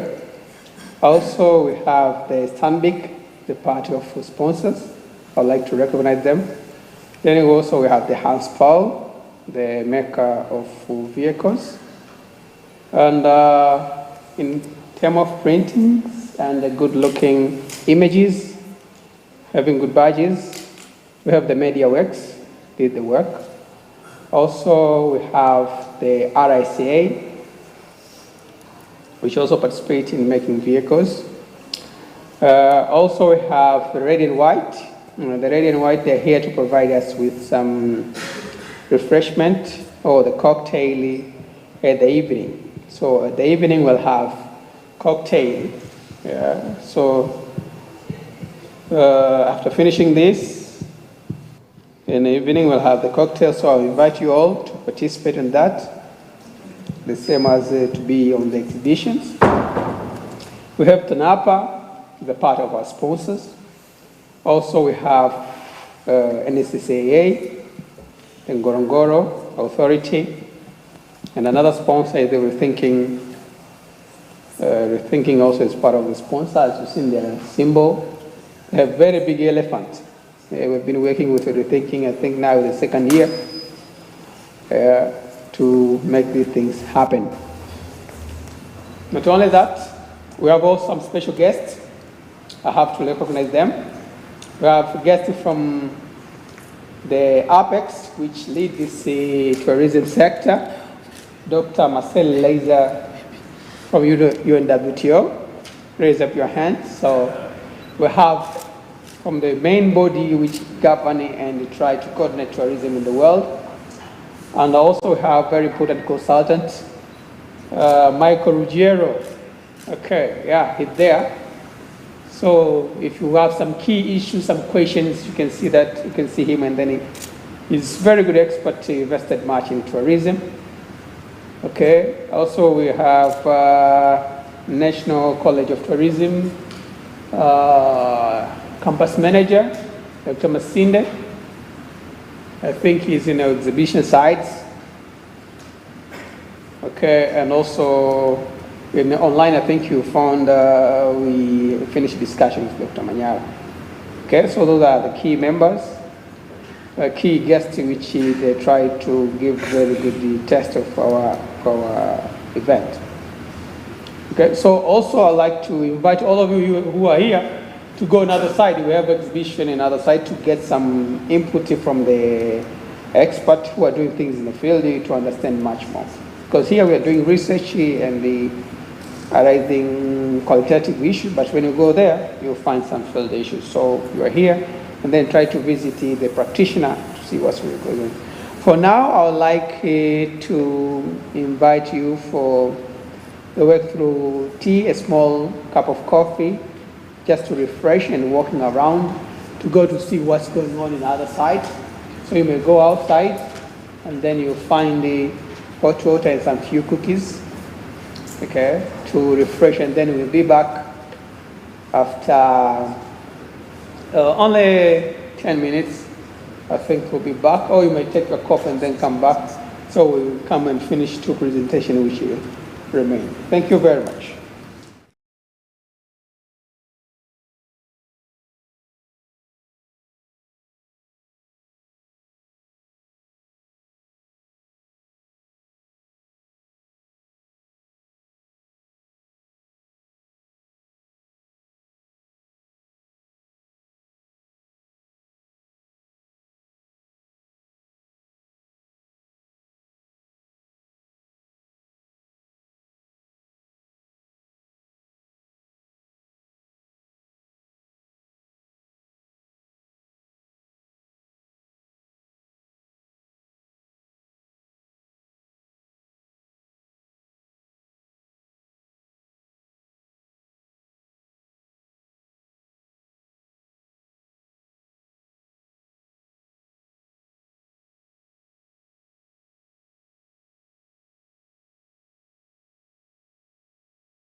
ya siku ya utalii duniani. Na leo tarehe 26 ambapo chuo cha uhasibu Arusha kwa kushirikiana na Rethinking wameandaa kongamano hili kuelekea siku ya utalii duniani. Media tuko hapa kuhakikisha kwamba tunakupa kila kitu ambacho kinaendelea katika kongamano hili. Na kwa sasa ni break kidogo, baada ya hapo wadau mbalimbali wa utalii na watu wengine ambao wameshiriki katika kongamano hili watakuja kuendelea na mada ambazo bado zinaendelea katika hoteli hii ya Grand Melia. Na nimekutana na Dr. Mato hapa, mkurugenzi wa utafiti kutoka chuo cha uhasibu Arusha. Karibu Dr. na tutaweza kuzungumza machache sana kuhusiana na kila kitu ambacho kinaendelea kwa siku nzima ya leo. Dr. habari za saizi? Salama kabisa. Uko vizuri? Tunamshukuru Mungu vizuri. Naona umependeza, suti safi kabisa. Asante sana.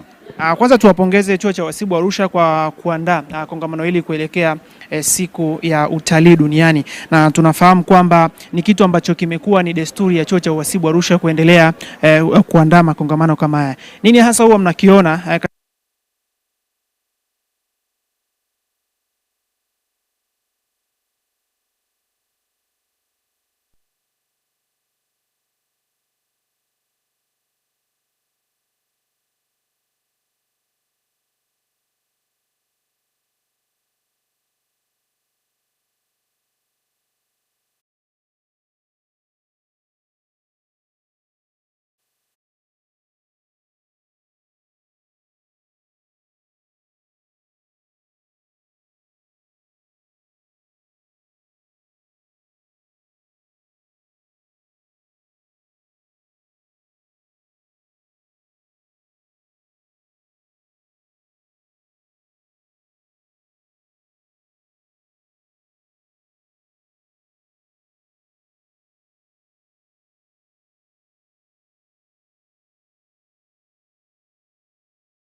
hivyo kujuza? Niko na Dr. Mato kutoka chuo cha uhasibu Arusha wa masuala mazima ya utafiti. Dr. utueleze sasa, chuo cha uhasibu Arusha mmekuwa na desturi ya kuandaa makongamano kama haya. Nini hasa ambacho mmekiona katika swala zima la utalii kuelekea siku ya utalii duniani?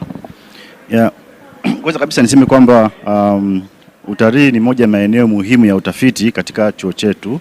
Kwa hivyo katika kongamano hili kwa mara ya pili tunashirikiana na Rethink kuadhimisha, ambacho tunakiona kwamba watu wengi pia wana nia lakini pia wanataka kujifunza zaidi kuhusu utalii. Kwa sababu utalii ni maisha ya watu, utalii pia unagusa hali za mtu mmoja mmoja, na mwaka huu pia si ndio utalii unakaziwa na thimu ya amani. Kwa hiyo bila shaka tunaona watu wengi wamefika kwenye kongamano hili na wanashiriki pia, wanataka kujifunza, na kuna mada nyingi pia zinawasilishwa hapa ambazo zinasaidia pia kudadavua maeneo mbalimbali, changamoto pia na hali halisi ya utalii.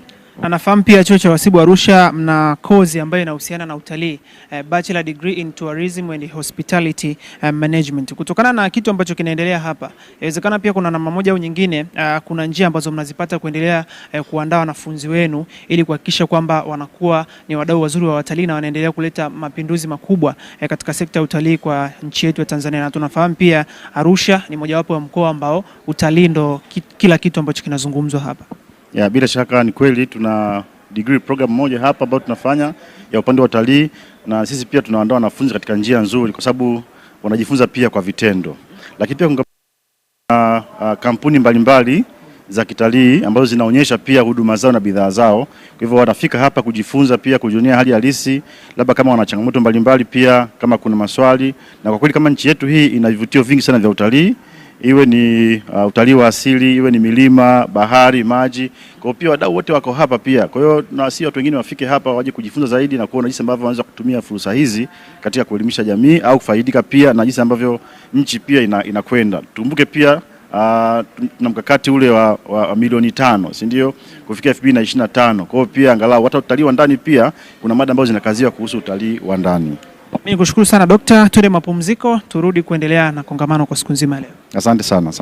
Ni Dr. Mato huyo, mkurugenzi wa masuala mazima ya utafiti kutoka chuo cha uhasibu Arusha. Ameweza kuzungumza mambo mengi kweli kuhusiana na kongamano hili ya utalii duniani. Kauli mbiu inazungumza tourism and peace, yani utalii na amani. Bado tuko ndani ya ukumbi ndani ya hoteli ya Grand Melia hapa jijini Arusha. Kila kitu kinaweza kwenda vizuri kabisa, na nimekuambia Media tuendelea kupatia update zote za kila kitu ambacho kinaweza kuendelea. Tunaenda break kidogo, tukirejea tutaendelea kukujuza nini ambacho kinaweza kuendelea. Mimi naitwa Mbeni Kifum, nyuma ya kamera yuko Wanecha.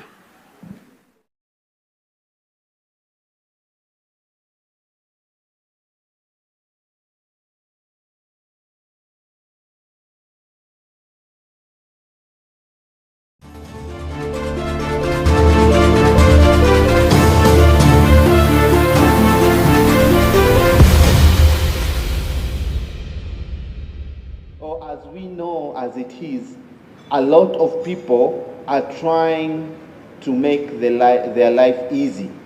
They are trying to make things, they are trying to automate things, the things that you can do in in an hour into 10 minutes.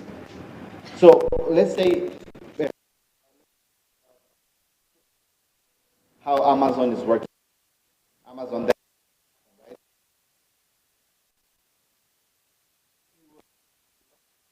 Something simple as, let's say, a microphone or headsets from Amazon. Just imagine if you had to write a letter. I'd like to buy a headset from you guys. How much are you guys selling? Then they have to reply. You have to get it. Then you have to send. Oh, that would have taken ages. But right now the technology.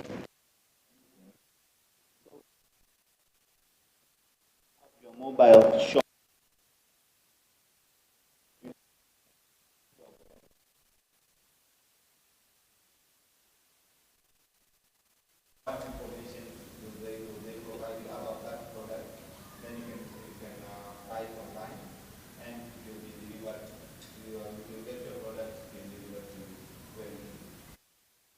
So just imagine you are running an air business. You are in the tourism industry and you do not adapt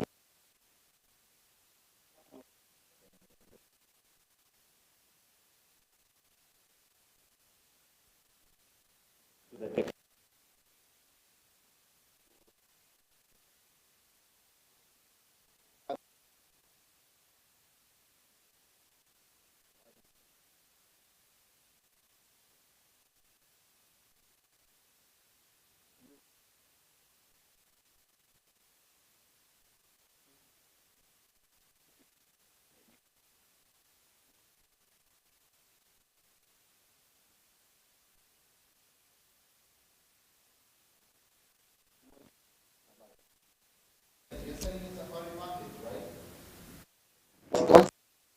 Know more in that safari package that you are selling. What accommodations am I using? So just imagine, in order for a client, I'll pretend I'm the client, to get all that information, you will respond. I'll ask, you will respond it in 3 to 4 days. Will I be interested anymore? I'll lose interest very fast because I'm not getting what I require in a given time. Why? You refuse to adapt to technology. You still want to write things down. You still want to send things the old traditional way. That will kill your business. Not adapting to technology is a risk that will take you down, not only you and your business that you have been building for a long time. So let's talk about the benefits of embracing technology. Once you embrace technology, there's multiple benefits. We can go on and on and on for days explaining the benefits of technology. But I have highlighted only 3 of them. First of all, it's customer satisfaction. The customer that you are selling your product, either you are a supplier, let's say accommodation, you are an experience provider, you are a safari company that you are providing a package. You will increase the customer satisfaction. One, by using the technology, you'll be able to build up beautiful itineraries, have beautiful pictures, display them in a matter of seconds, answer the client's questions fast. Just imagine a client is sending out a request. You get the request. You build the itinerary by using softwares. There are multiple software that can build itineraries very fast. You can have your itineraries auto-generated by just inputting in the key frameworks from what you have. I want a 3 days safari, 3 days safari, 2 nights. You know, okay, I'll take my client to Tarangire, I'll take my client to Ngorongoro, I'll take my client back to Arusha. What if you have a system that after inserting that will suggest more, add more value to that package of yours. Okay, in Arusha, there are multiple suppliers, multiple hotels you can stay. There are hotels where you can stay and they have activities, golfing, they have activities such as swimming pools, tennis, spas. So all that information that you'll be able to regenerate using a specific software, all that information that you'll be able to provide it to your clients. At the end of the day, the client will be satisfied and will leave a very good review for you guys. And that's what we're aiming. If a customer is satisfied, eventually he or she will come back. Am I right? Will he come back alone? No. He'll tell a friend. A friend will tell a friend. Will your business grow or not? It will. A happy client, a satisfied client, is a very good marketing word for you. A satisfied client is a very good marketing for your property, for your business, for your product. Because at the end of the day, he or she will spread out the good word. You can only get that if you adapt to the technology that is going on. You will only get that if you adapt to where the world.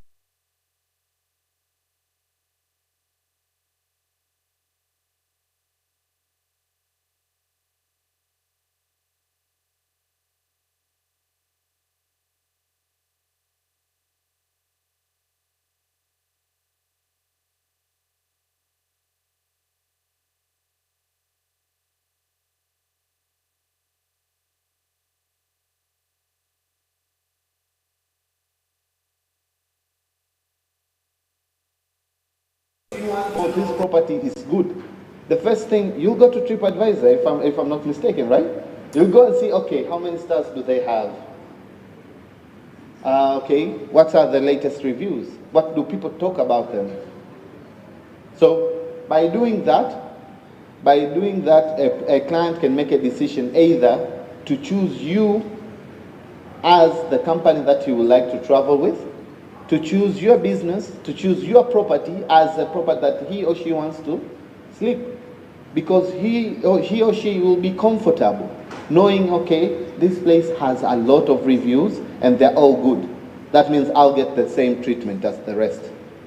What happens if I have a bad review? Like I went to the property, I sat there for 5 hours just waiting to be checked in. That's a bad review. Why? The property is still using the old methods.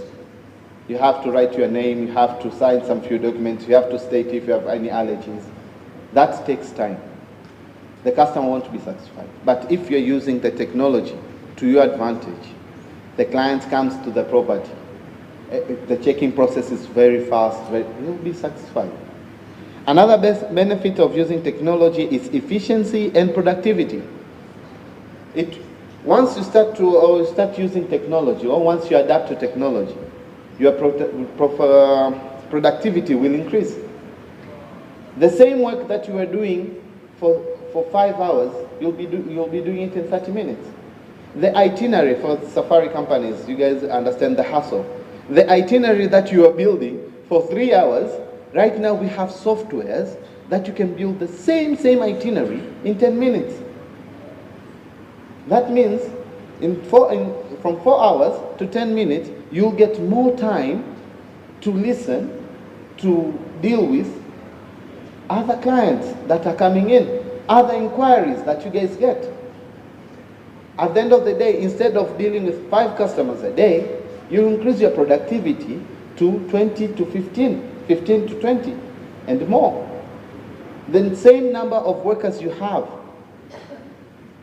you'll increase your productivity 2 to 3 times with technology rather than what you're doing right now. Efficiency. You will omit some human errors while doing costings, while preparing some itineraries, selecting accommodations, choosing the keywords to use while you're dealing with a client, using softwares, using the technology. It will remove that human error, not by 100%, but it will remove it by 99%. There won't be any amount errors. Instead of adding a pack fees of 250, 22, we added 2,200. A client once sees that, you won't come back because this guy is a fraud. They won't understand there's an error, right? That will be removed. So you'll have efficiency and productivity, scalability and automations. Once you start automating everything in your company, technology will help you automate them, and you'll start having a very beautiful and nice flow of your daily activities, operations. You want reports. You want to know how many people have slept in, how many number of bed nights do I have per year? Do I meet the required bed nights for my hotel to be available in Serengeti? How many cells am I getting from different agents? Just imagine the hassle of sitting down and collecting those from papers. Now you have a system that will provide you reports. Will show you in a matter of seconds, okay, this is the number of bed nights. Why am I losing people? This is your profit and loss report. So the way if you embrace technology, technology will help you evolve and will help you increase your profitability, will help you increase your number of clients that are visiting you. You'll make it easy for everyone. You'll have agents in and out of the country that they don't have to call you or send you emails in order to see if you have availability, if you're a property. Why? Because they can check the availability in online. So that's the benefit of embracing technology. So the only thing that people or stakeholders that are afraid are the barriers. What are the main barriers? Those are the main barriers. Costing, training, and fear of change. People are afraid of the costs that they will have to incur in order to embrace technology. Don't look at it as costs. You are evolving. You have to have better equipment, find better personnel in order that they can run the softwares, better people that they can run your operations, better instruments. You have to use laptops. Don't use typewriters anymore. I don't think that anyone is using a typewriter in his office, but let's use computers now. That's it. You have evolved. We're evolving, right? There are systems that can help you evolve. Do not afraid of the cost. Don't have the fear of change. It's working right now. Why should I change? In 2 to 3 years, you'll be left behind. In 2 to 3 years, you'll be out of the market just because of fear of changes. I have personnel that they are working fluently right now. Why should I train them again? The more you increase the knowledge, the more you increase the profitability of your company, the more you will increase efficiency, the more you increase customer satisfactions. The vision of the future. What's the vision of the future? Obviously, we won't have lions doing their own itineraries. That's obviously. They'll be in the wild. But there is where we're going. We are going to the extent where every packages will be booked online. People will book their safaris online. So just imagine, while people are selling their packages online, you're busy here not adapting to the technology, trying to do things manually. At the end of the day, you'll be left behind. You're a property owner. You don't want to show your availability online. You just want people to call you. People will stop booking with you. Eventually, you'll see the number of bookings coming in reducing. Why?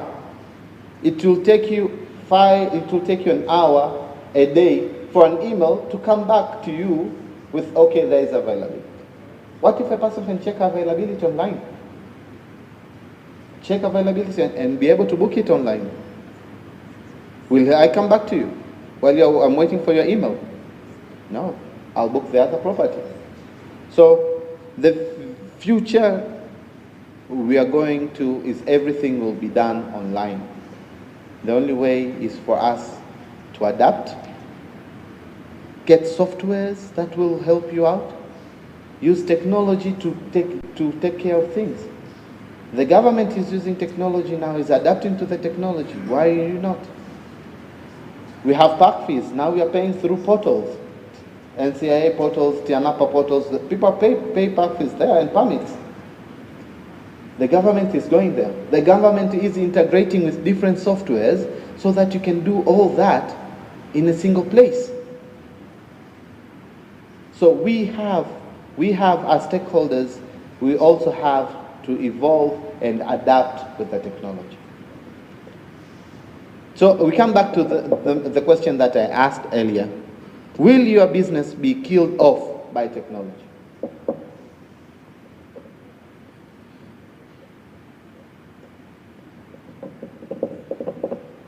The answer is yes.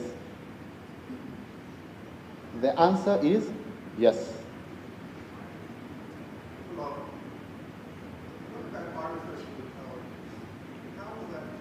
Excuse me, can we have a mic on that for him, please?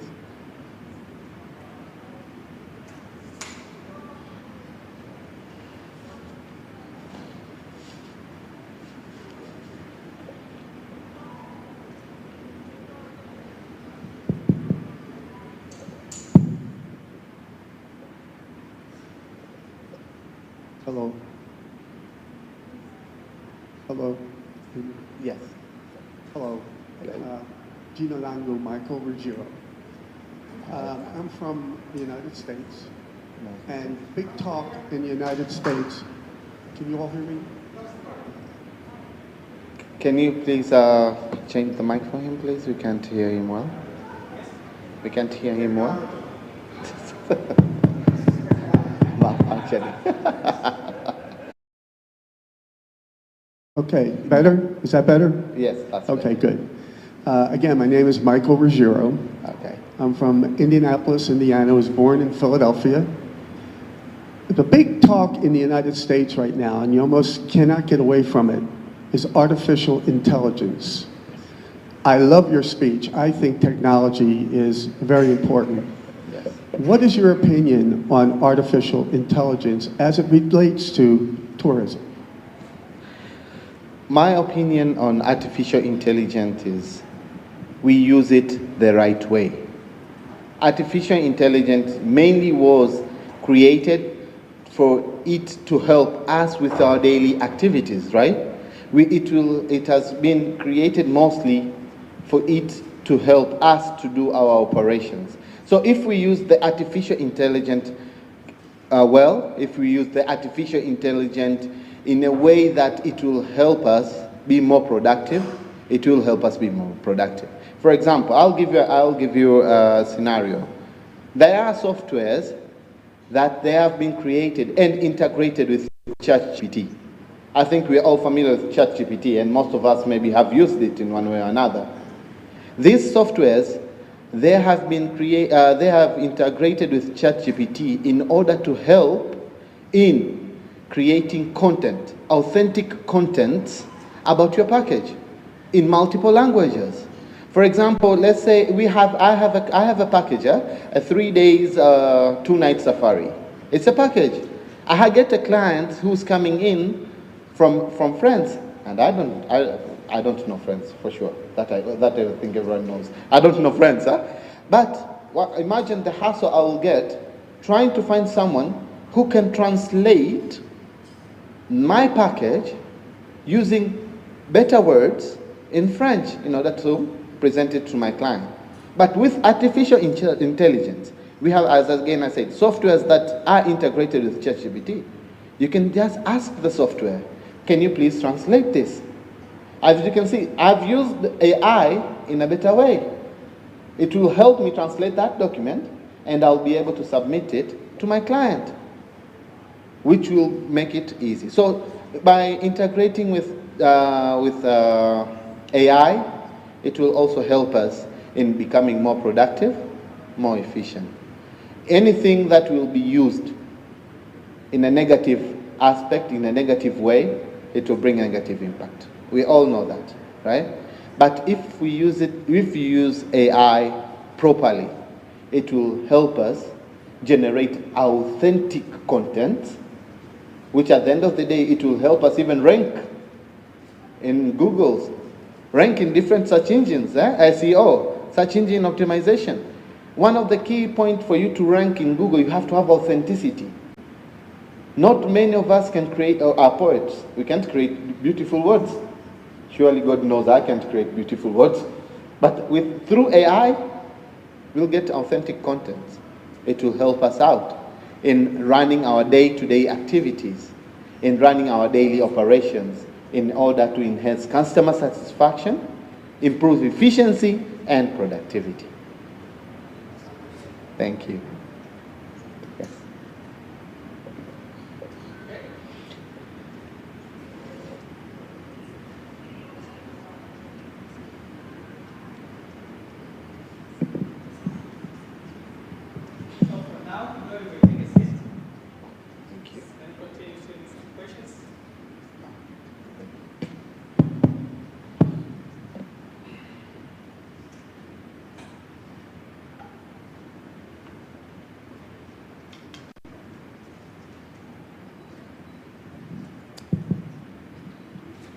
Thank you very much for the nice presentation.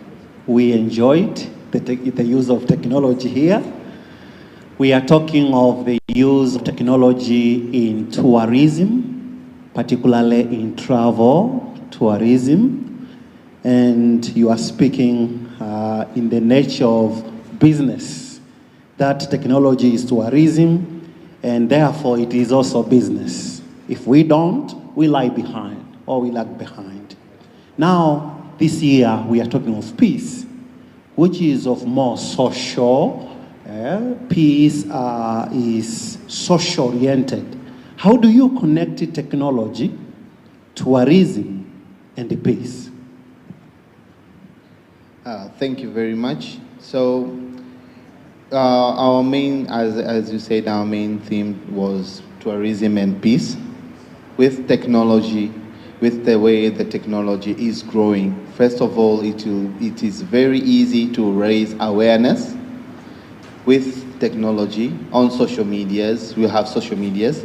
It is very easy to raise awareness on how people are either destroying the environment, which will cause our tourism to disappear, how people are causing harm, which will cause our peace to disappear. So with technology, the way the technology is rising, it will help us to come with different ways, different methods to enhance peace, to support, create awareness to different people, to reach out globally to a lot of people, showing them effects and showing them the good ways through social medias, through websites, through organization, through presentation. Even the presentation we're doing right now, this is technology. We're using technology to raise awareness and how the tourism is and how we can maintain our peace. Sustainable Development Goal 10, 5, and even so to 4 and 5 is talking about what we call diversity and inclusivity. In Tanzania, tourism is not only based to those people in urban areas. It even goes to remote area, and some of the society who are conducting cultural tourism or what else are not included because sometimes technology is not inclusive or it doesn't cut across diversity. What is your take when it comes to technology in terms of inclusivity and the diversity with the level of technology we have in Tanzania? First of all, I would like to say that the diversity across the cultures that we have, we are trying to cause awareness to people who are even in urban areas that they do the cultural tours, the ones that are not even do not even have websites or anything.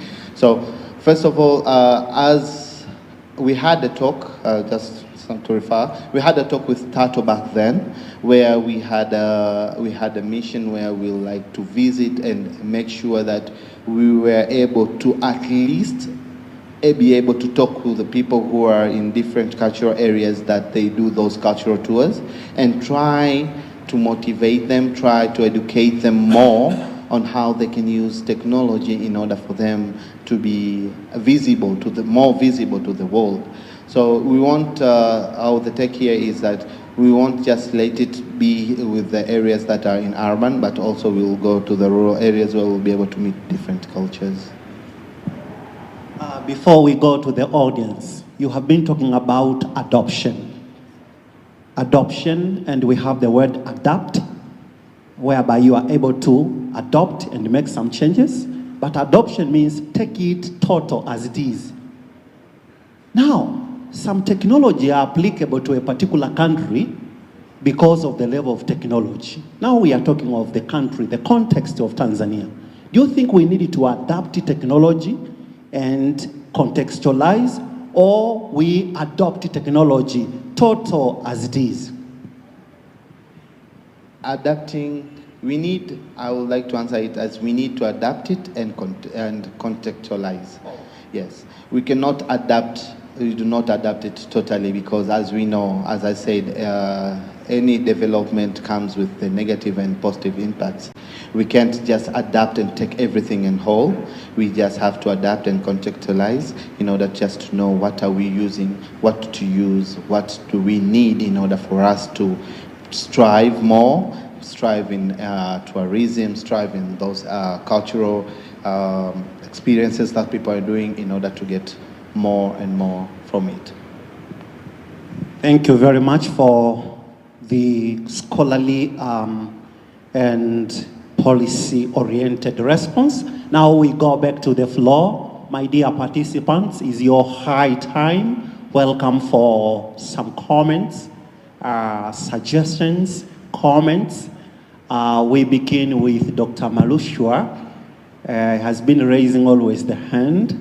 You are most welcome. Please be straightforward with the consideration of the time that we have in our pocket.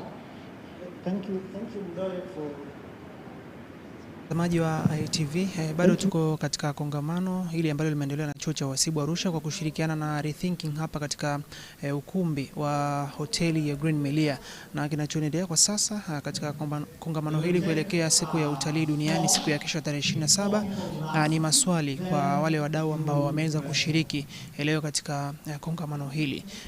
Watu wanaendelea kuzungumza hapa na naona baadhi ya watu wakiwa wanachangia mada tofauti kuhusiana na kile kitu ambacho kinaendelea hapa. IA Media tunaendelea kukupatia kila kinachoendelea katika kongamano hili, na tutakuwa na wewe mpaka siku ya kesho ambapo ni tarehe 27 mwezi wa 9 2024 kitakapokuwa ndo kilele cha siku ya utalii duniani. Nikukumbushe tu kwamba kauli mbiu ya mwaka huu wa 2024 ya siku ya utalii duniani ni tourism and peace, yani utalii na amani. Kama tunafahamu kwamba nchi yetu ya Tanzania amani ni kitu cha msingi, basi ndo kauli mbiu hiyo ambayo inatumika kwa mwaka huu 2024. Bado tuko na wewe na kila kitu kinachoendelea hapa tutaendelea kukuletea live kabisa kutokea hapa katika hoteli ya Green Melia hapa jijini Arusha. My question is the use of technology in tourism can sometimes lead to job displacement, like what you said about artificial intelligence can lead to some jobs such as customer cares to be displaced by this artificial intelligence. What is your take? What is your advice on that? Come here to Dr. Teresia. Thank you for your good presentation, and thank you, the moderator.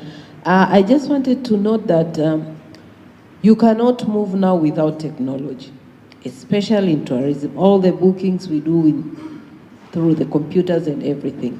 Now, my question is, how is the tourism sector work with the education sector to make sure the generation we are building today also is conversant with technology? Because you cannot just say people should adopt while people even how to read and write is a problem. Now how comes to use a computer? But another thing, the second one is affordability. You all know how to connect to the internet is too expensive. Vodacom provider, I see now TTCL, but when we use TTCL, it doesn't work. I wonder why it works here, while it doesn't work when we are in the streets.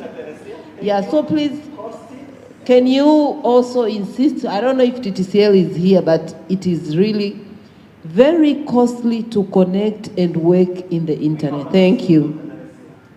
It's all about affordability and cost. At the back there, there is competence in technology. People are not competent or competent, plus affordability and cost. Okay, thank you for your communication. Since we are talking about technology and software technology associated to tourism, again, practical question, down to the ground. Is there any software development that will help me, and others maybe, set up a tour for tourists according to their needs, according to their nights, the type of houses, type of lodging, type of accommodation, full board, bed and breakfast only, blah, blah, blah, blah.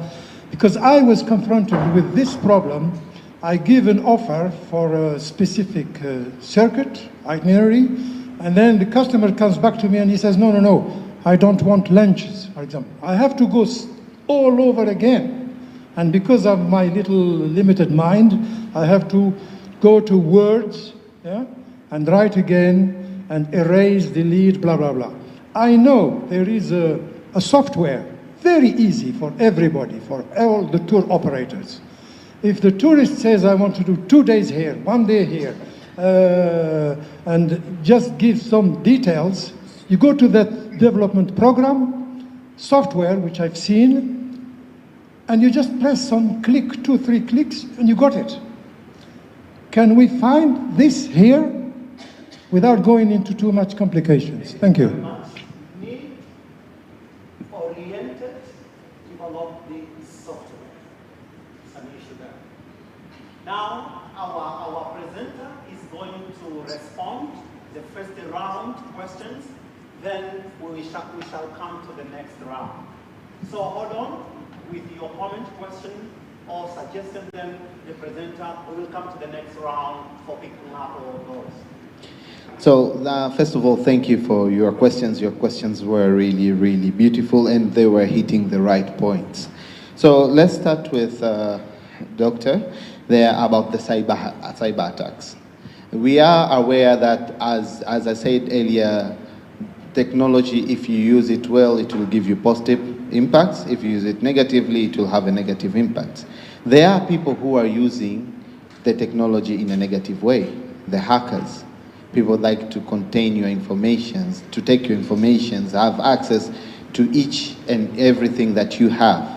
That's why, as we know, there are institutes, like our beloved institute, they have programs where they teach, they explain, they create awareness on the best way to use technologies. What are the red flags that you don't have to go? Nowadays, people use different advertising tricks just to be able to sabotage you.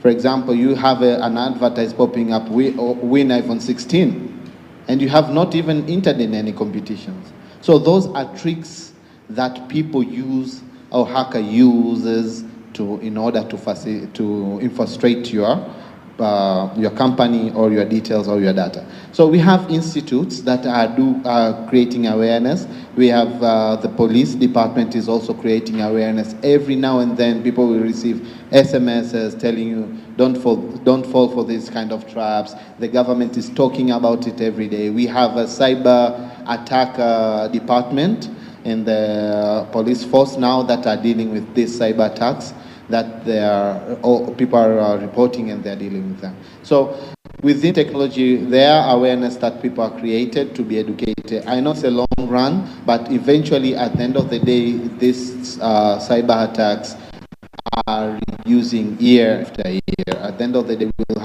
have extent where that this will no longer be an issue with us. So for right now, yes, people are being hacked, but people are trying to cause awareness in order for this to either reduce or abolish it at all. That was for the cyber. For the job displacement, technology does not replace jobs. It makes jobs easier. The number of staff that you have right now, enhance them with technology and they will increase their productivity. Customer satisfaction, customer care. Let the technology help your staff to reach out to the client, to be more clearer to the client. As we know, we are coming from different places. People have different ways of understanding things. But if you enhance your customers, your staffs with technology, they will be able to do their work more efficiently. They will be able to hit those key points where the customer was or has imagined that this is what I will get. So as AI is coming in, it will help us do a lot of things. But this does not mean that the people are not required.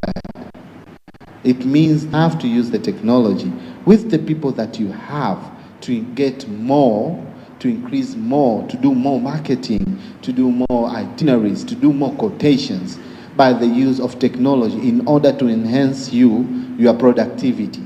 So it does not mean barely like once you adapt to technology, people will lose their jobs.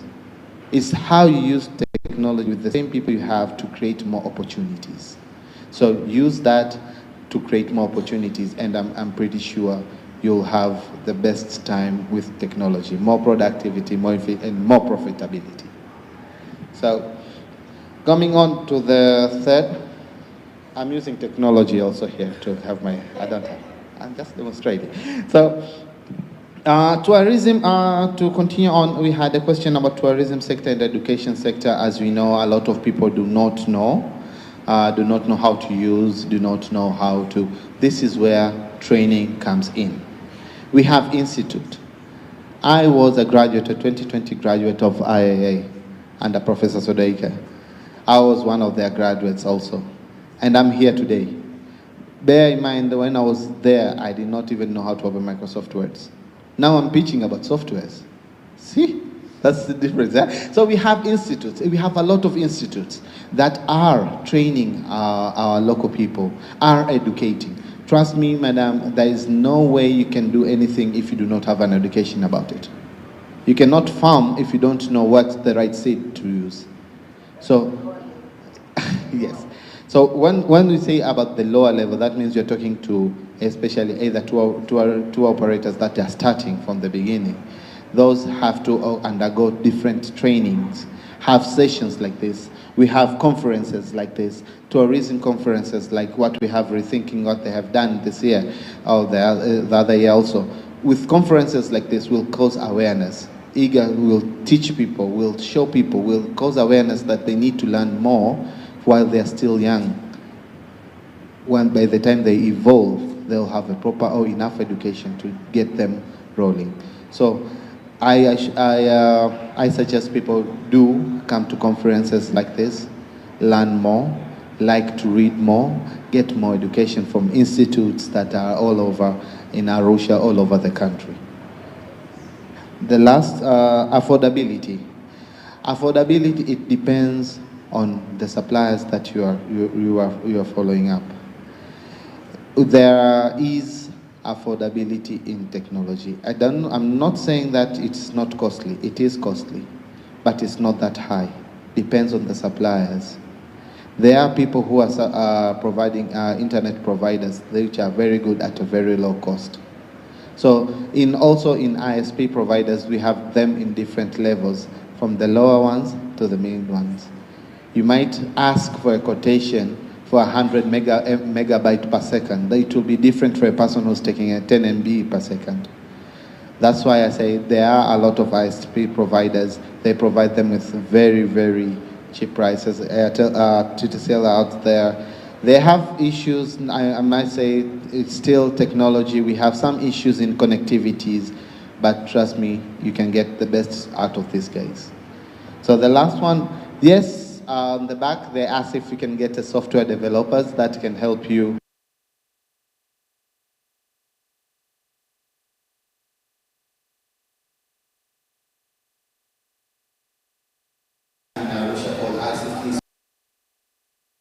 They have different developers. We have softwares that are really easy and really affordable, and they can help you with your day-to-day activities. So to answer your question, yes, we'll be available, but there are softwares that you guys can use to do your day-to-day activities at a very affordable rate. Thank you for wonderful responses for the first round. Now we go for the second round. We begin with, I can see, raise up your hand so that I can see you. Want to note the number of, we only have one person, Dr. Pima. We have to, I think, yes, yeah, we have to.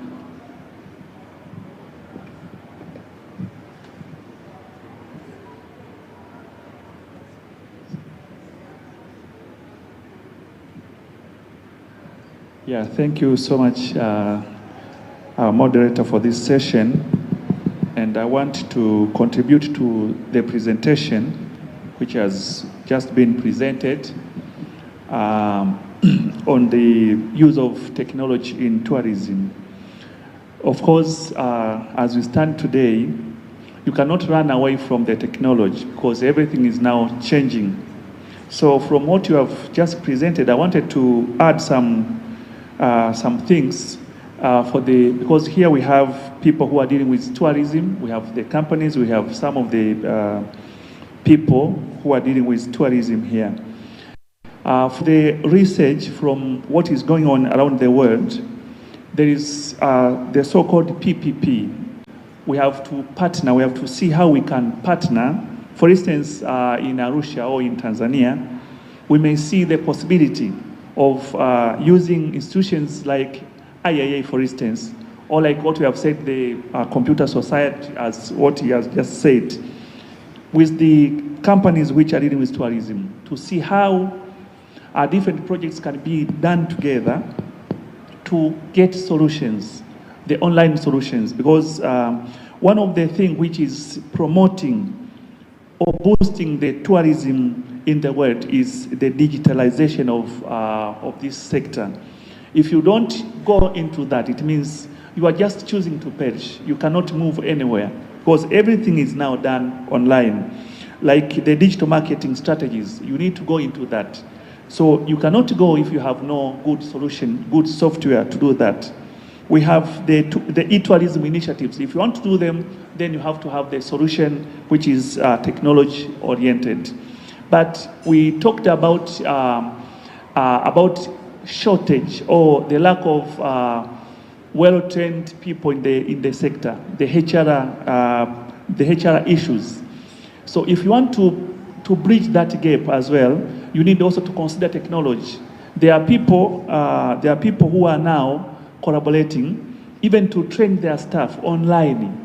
They just train them, they just make some modules to teach them while they continue working in their companies.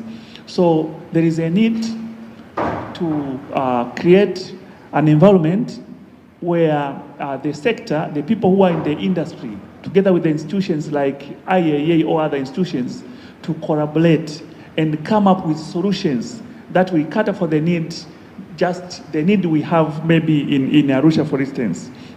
And this will help to get access or to get more tourists coming from different areas or from different parts of the world. So I wanted to add that. And another thing that is very important when it comes to technology in tourism is that we have the infrastructure. Yes, there are problems in the infrastructure, like what we are saying about TTCL and other providers. But if you compare, we are in a better position than we used to be. So it means the efforts that are undergoing, together with what the companies would maybe like to do, we can reach somewhere, even to bridge the gap that is currently existing. For instance, we have number of users, for instance, people who are owning mobile phones, or people who are using smart devices like this one here, or any other devices which can enable any person or a tourist or anyone to connect to the internet and send or get information from the e-sources. So we are moving forward. We are not going backwards. So we need to look at it positively, that yes, we are moving from one point or one step to the other, to the better one. So we have the reason to think of using the technology or investing in technology when it comes to industry, to our tourism industry. So we should not lag behind by saying our infrastructure or whatever is supported, or is available, cannot meet the need. We can meet the need because we are moving forward. In many places now, the fiber is almost connected. Thank you very much. Yes. So. Thank you, moderator, for that is what I wanted to add. Yes. Interaction time we can share a lot from Dr. Im. I know his background is in that area. So maybe we take another presenter. Thank you very much. We appreciate for that comment. Maybe we go to the next. Yes, you are most welcome. Hello. Good afternoon, everyone. Yeah, I was asking what opportunities exist for using how can the implementation of digital payment systems improve convenience and security for tourists visiting Tanzania? Thank you very much. A very straight question. Thank you. Question. We appreciate. Now we come back to our presenter to respond what has just been raised. We have 2 or 3 people who have spoken to. First of all, I would like to say thank you again for the additional points, and I hope we all heard and we heard what he said. It's very important, and we can connect with him more on the networking session after this. So once we come back to the digital payments, as you know, the whole world right now is going on e-wallets. Digital payment, there are a lot of digital payments. We have multiple companies that have digital payments. And there are software that are connected to those digital payments. This payments company, they are using different security features, different security standards that are worldwide, demonstrated by the EEE, for them to use in order to, first of all, have confidentiality for the information that are entered, especially the cards information, the banking informations. So there are softwares that are integrated with these digital payment platforms. We have multiple. We have Ivory, we have DPO, we have Azam Pay, and more, especially the ones that are really upcoming.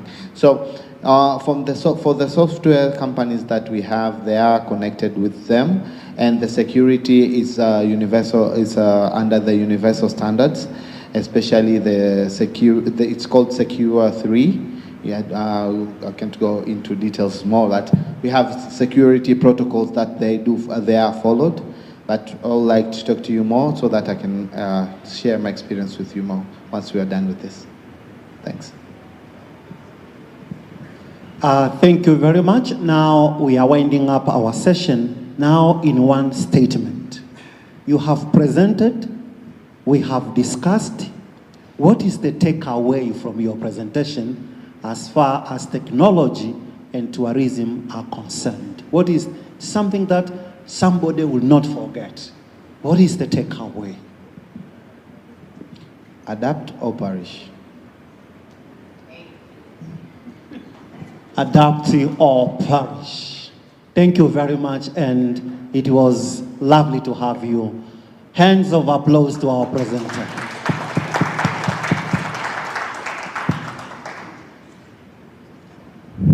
Thank you very much, Ndoe, for good presentations. Yes, we have seen the technology and the tourism. Yeah, and this technology is more focused in the digital information technology. I would like to say, when we talk about technology, it's vast.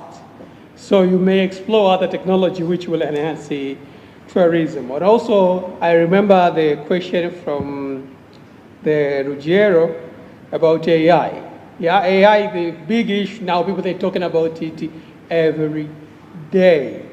Every day. When you hit the major news sources, every day you find 3, 4, 5, 10 times they talk about AI. So we have to adapt and adopt it. And we have seen currently we have a very big data center. The government has already created that.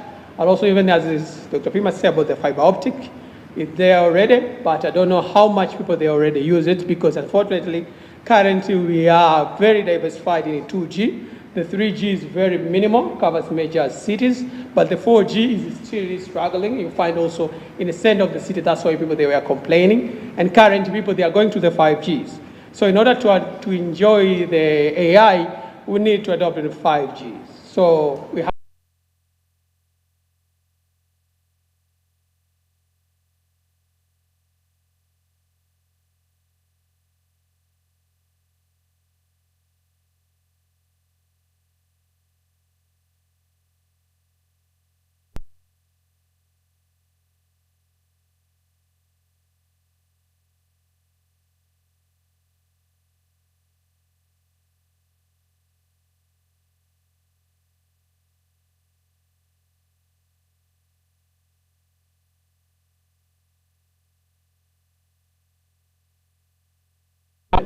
it will improve. All hurdles you are getting from your customer care services will be solved by the NLP. But we are struggling in marketing and market segmentation. If you have very good sales, search optimization, search engine optimization, you can see the most benefit out of it. So how to train people to know how to optimize their website, to optimize their digital platform, so they can be accessed the far beyond where we are. Like right now, we are trying to access different markets. But also currently we have the LLM, large language models. If we put our people in places, we have this tech guy, if they know how to use the LLM, we will see the benefit because this can create new products or new services by using large language models. Okay, you can conduct analysis like what was presented by Manyara here about the economics data and what and what. So through the large language models, you can get that information in the fingertips. You don't need an expert to be behind it. Just in a click of a tool, you get all the results with the interpretations. Okay, so the language model, we need to expose people on that. Okay, and also there's a new opportunity of virtual realities. It creates new products. Okay, we are afraid about sustainability. So if you want people to visit a destination, some of people, they don't need to go there. They can just sit somewhere and virtually enter in your destination without getting out from their chair, from their room, and they enjoy and experience everything as if they're there. And these people who have been made to watch video game, to play video game, to watch cartoon, to watch it, they like much of these virtual realities. So currently, it's we have to develop the product that has the virtual realities. Try to put our destination in digital format so people that can still subscribe to the service and continue to enjoy that. Okay, so there's a lot of in AI in enhancing the tourism. About potential of the jobs, yes, I would like to add something. Don't have to worry. It invites other people who were not having these jobs. We need statisticians. So statisticians, we are having very minimal job. People study mathematics and the statistics, they say we don't have anything to do. But currently, there's a big opportunity because these things require intensive use of statistical models and the econometric models. Okay, so we'll invite this other group in a job marketing. We have programmers, okay, number of programmers like that expert says doesn't get a programmer to do that, but you can get programmers to do your work and then increase the potentiality of the AI. And also people who can interpret the information. Yes, you can have information, but who can interpret? We don't need to produce just information. but who can interpret information? The future of the world now is interpretation of the information. Information is everywhere. If you want everything, you can go to the internet, you'll get it, but can you interpret it? So every career now is changing. It's no longer about producing information, it's about interpreting the information. I know there's a lot of drawbacks, okay, like a loss of job. These people will be trained how to sustain in new markets, okay, how to sustain in new markets. Another drawbacks which we have, destination change. Some of the places which were not popular previous, now they are popular. The places which you didn't think before they will get a very good clients. Like us, we concentrate in natural tourism, but people now, they are going beyond natural tourism. So we have to change because there's a change of destinations. People are investing in technology so they can go there. As I say, it's people who grow at the video games and cartoons, sometimes they don't want the physical things. They want aesthetic things. So they can enjoy seeing the imagery. Previously, we were surprising to see somebody's watching cartoons. But now you find animated movies, even the very old people, they're watching animated movie. The same guy can enter in the virtual reality and enjoy the destinations. So instead of thinking only the big five as the end of virtual reality, which is a new area of opportunity, we have to invest in that. But the bigger challenge, as you say in this technology, is policies. There's a lot of policies. AI has no policy currently. AI has no policy. There's some drafted UN and what, but there's no very cut-across policy. So people, they're afraid because they're not sure. If there's no policy, there's no regulation to govern it, it will become a big challenge. People are still in the discussion tables to discuss how they're going to control it. The government are afraid because it creates a big window for the exposure. So we are afraid of that. That's why currently, people that try to discuss with the major developers and what. And you see now AI has been shifted from the academia as just a research, it goes to the industry. Yeah, large language model, they are available. Policy directive, they are already available.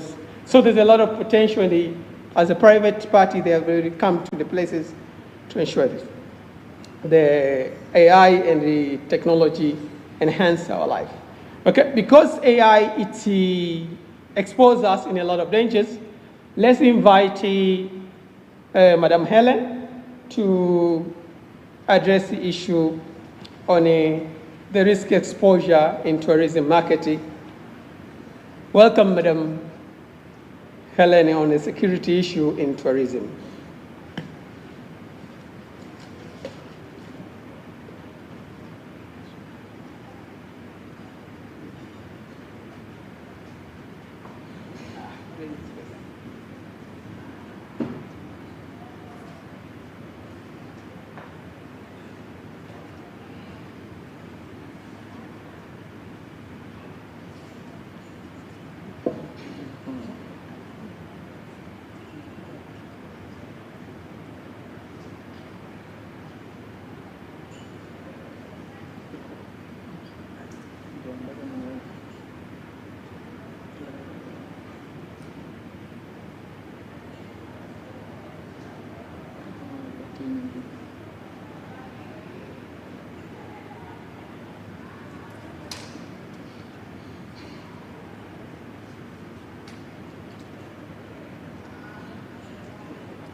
Good afternoon to all of you. I'm Helen Meshak, and my title is Destination Security and Tourism. We understand how security is a very hot issue.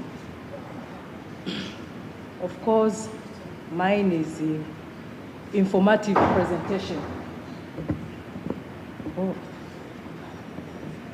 Mine is the informative presentation. Of course, we understand why tourism is very important. It benefits travelers as well as communities around. Of course, in urban areas and even in suburban areas. When considering A location like Arusha, I'll read and explain a bit. Tanzania, which is a major tourist hub for safaris and natural attractions, destination security is a critical factor in the tourism industry. I mean, we need to guarantee them. He has said about technology, but if there is no security, if you're not sure of that, then we are not going to receive them. Tourism and hospitality business incorporates various business activities such as travel and transportation. Think of that, it's all about security again.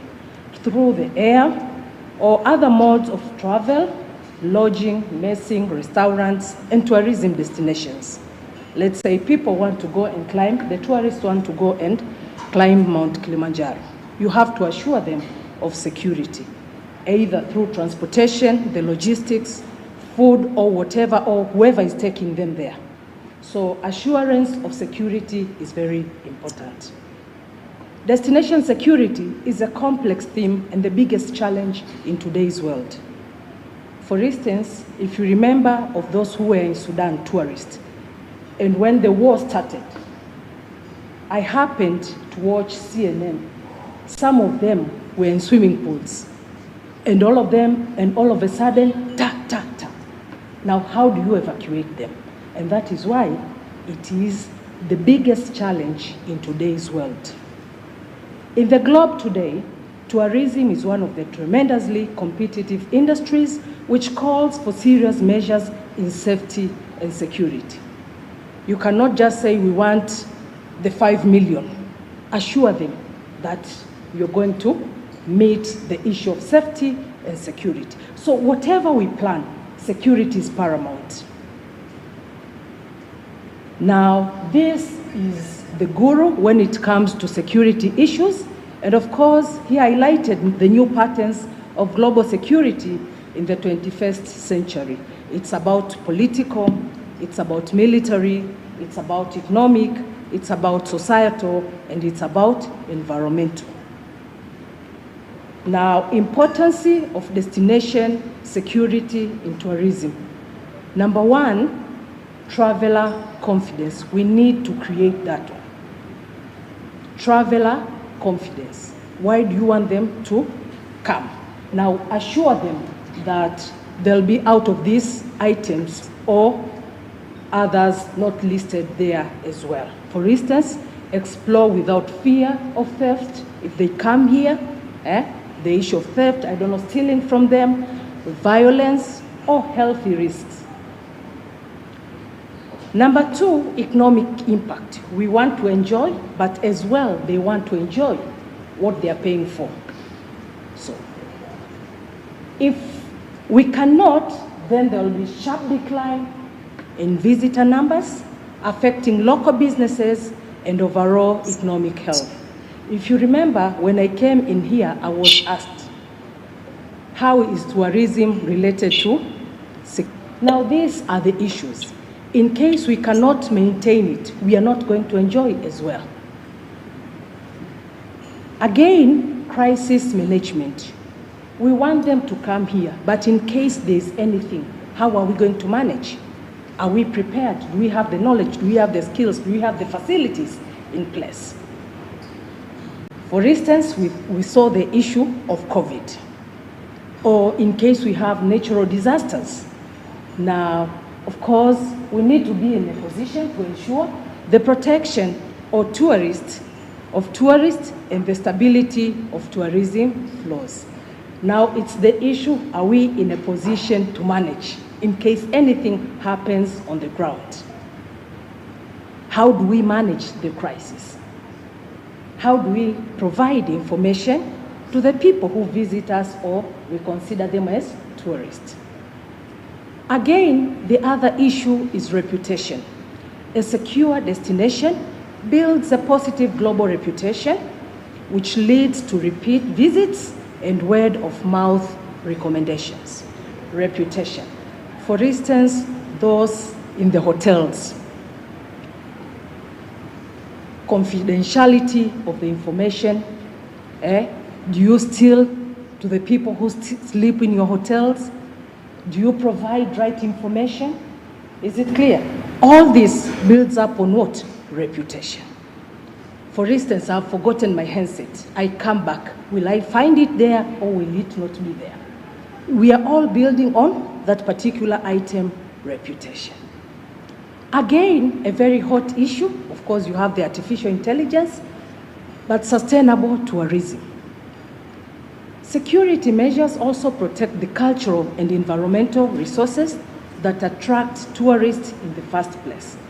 If you can see that particular small picture there, there is no Planet B. Is it clear up to there? We need to protect. So it's not only today, we have to think of the future or sustainability of the industry. Now, several key factors influence tourism security. Of course, I've itemized or listed Arusha, but we understand in the country. For instance, the issue of crime rates, petty theft and scams, violent crime, healthy security, very serious one, healthcare facilities, do we have enough? How good are they? Again, disease prevention. Again, the issue of political stability, the government policies we have in place, local law enforcement, the police, we understand. Again, the issue of terrorism threats, regional instability. Okay, we consider ourselves stable or as a country, but we understand what is happening within the region. Again, public spaces and attractions, how safe are they? And how much information do we provide to our tourists as well? Again, another factor is natural disasters and wildlife hazards. Wildlife safety, we also want to protect, and natural disasters. Again, a challenge which my brother there was sharing to me, tourism infrastructure. We want to attract more, but the infrastructure has to be what? Beautiful and attractive. Traveling from one place to another. Again, safety, road safety, accommodations and security. Very, very important. Again, cultural sensitivity and community relations. Tourist behavior, I believe for those in the industry, when you receive them, you usually talk to them. Maybe here, this is our culture, please try to adjust in this and this and this and whatever. Again, community crime. So if you look at it, it's not only you in the industry. Awareness has to be created around that. We depend on this particular sector. Please let us be very positive. Again, the other issue, cybersecurity, online fraud. We understand how this particular item is very sensitive. Assure me of transaction, not I transact and all of a sudden when I come and check, something has been deducted, which was not my transaction. Now, ensuring security in tourism destinations involves a combination of preventive measures, proactive strategies in place, and community engagement. That is why I said not only you in the sector, but the communities around as well. The best practices commonly adopted by successful tourism destinations to maintain safety and attract visitors are, of course, it's strengthening law enforcement. The police we have in place should be knowledgeable, visible police presence, but again, knowledgeable. It's not only the physical presence, you understand. Specialized tourism police, and who can speak their language as well, and regular patrolling. The other item is implementing emergency response plan in case we have a crisis. How do we handle it? How do we share the information? And how speed or fast are we when it comes to responding? Tourist safety information, and it has to be uniform. Not this particular tour operator speaks this, and the other tour operator speaks whatever. The uniformity of the information and simulated drills, for instance, at the airport or with the police or whichever responsible organ. Again, ensuring infrastructure security, transport safety. Whoever is driving will take them from point A to point B in a very decent manner and a safe manner. Hotel and accommodation security, assurance. When we sleep, we are assured that the accommodation is safe. And safe public spaces. Not maybe they go somewhere and drink and whatever, and all of a sudden they're attacked or whatever. Again, fostering collaboration with the private sector. This cannot only be on government side, but the PPP thing was, I think, highlighted along the presentation. Again, certification and standards. At times they want to know the standards and whatever. Again, health and sanitation protocols when it comes to handling food and other items as well. Access to health care, disease control. One will ask you, how safe is your country? You need to be in a position to say, vaccination requirements, what requirements are in place. Again, enhancing cyber security. This has been happening or appearing every now and then. Very sensitive because it's a very current issue. Secure payment systems. I want to be assured when I transact. Public Wi-Fi safety. If I use it, am I going to be assured that everything is okay? Or later on, I'll see someone doing something with my information. Again, cultural sensitivity, training, educating tourists. At least at times you need to tell them, maybe with the locals, you have to do this and this and this, or this is how we do things around here. And local community engagement. And that is why I did say it cannot be left only to tour operators. Awareness has to be created all over the place. Again, using technology for safety, tourist tracking apps in case you can use them to assure them, and surveillance where it's possible. The other thing is public awareness campaigns, security awareness, and avoiding high-risk areas. I believe this is communicated when you receive them. Again, regular assessment and adaptation. Security audits to see if the measures in place are still valid or we need to improve or work on more. And collaboration with international security agencies. At times, we do not work in isolation. We need to work with other international organizations as well. Now, as a conclusion, of course, it's all about, as global tourism trends prioritize safety, it's an issue of security. I'm not going to read everything, but it's about working together and making sure that our region or our country is safe. And it's all about information and speed of information. Now I'm going to give this particular last slide. It's the statistics. According to a World Travel and Tourism Council report, of course it was of 2015, but to date the statistics remain the same. In case a destination is attacked, let's say a terrorist attack, it takes about 13 months to recover. 13 months. If it's disease, 21 months. 1 year and some months. An environmental disaster, 24 months. That is 2 years. And political unrest, 27 months. That is why it's very good, whichever kind of security we are talking, we need to put our place or our region in a safe hands. Thank you very much for your listening.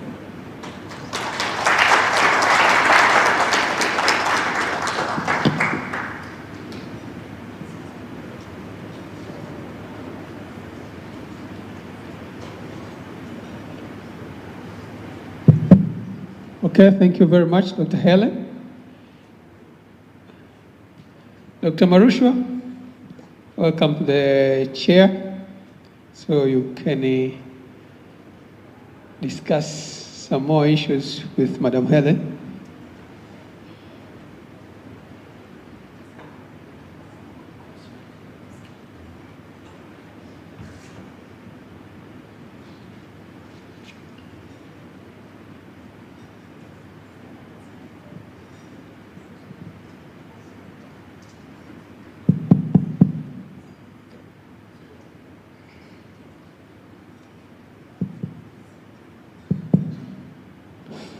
Yes, good afternoon, everyone. It was a good presentation from Dr. Helen. Congratulations. So far, it's true that Tanzania is a must destination. Tanzania really is a must destination due to its incredible natural beauty that it has.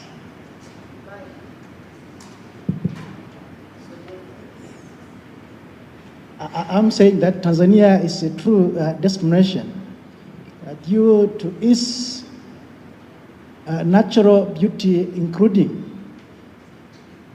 the Serengeti National Park. Wa ITV bado tuko katika kongamano hili la kuelekea siku ya utalii duniani na aliyetoka kuzungumza ni Dr. Helen Mesha kutoka chuo cha uhasibu Arusha. Ameshazungumza kile kitu ambacho alikuwa amekiandaa kwa ajili ya kushare na wadau mbalimbali wa sekta ya utalii ambao wako hapa katika hoteli ya Green Melia jijini Arusha. Kama nilivyokuambia kwamba ni kongamano kuelekea siku ya utalii duniani ambalo limeandaliwa na chuo cha uhasibu Arusha IAA kwa kushirikiana na Rethinking. Bado tunaendelea kupokea mijadala tofauti kutoka kwa wadau wote ambao wamehusika katika kongamano hili. Na nimekuambia ITV, Media tutakuwa na wewe mpaka siku ya kesho ambapo itakuwa ndo kilele cha kuadhimisha siku ya utalii duniani, na nilikujuza kwamba mgeni rasmi ambaye tunamtegemea tutakayekuwa naye kwa siku nzima ya kesho ni waziri wa maliasili na utalii Dr. Pindi Chana. Tutakuwa naye hapa kwa siku nzima ya kesho kuhakikisha kwamba kila kitu kinaweza kwenda sawa. Basi endelea kufuatilia kila kitu ambacho kinaendelea na mimi nitakuletea update zote za kila kitu ambacho kinazungumzwa hapa katika ukumbi wa Green Melia jijini Arusha. And the second good question is that we know that tourism sector is under the Tanzania Investment Center. So far it is also entitled to the incentives provided by TIC. So far we have some policies, some marketing policies, strategies, and acts. So far, there is also one saying that investors in tourism sector do enjoy tax exemption on import duty provided under the East African Customs Management Act during the importation of specially designed vehicles for tourist transportation. How can you say for this, especially for private sectors? So we have more investors that are doing, especially in hotels. They need also to import some of the utensils.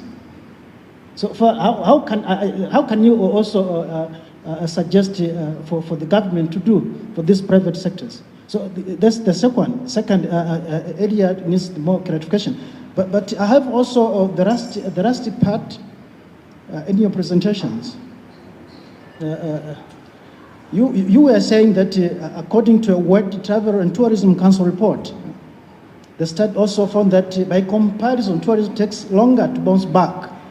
That's from a terrorist attack takes about 13 months.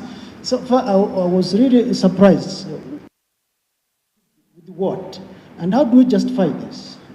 That maybe a terrorist attack takes about 13 months, or for tourism to recover takes 21 months. So far, this needs more clarification. Yes,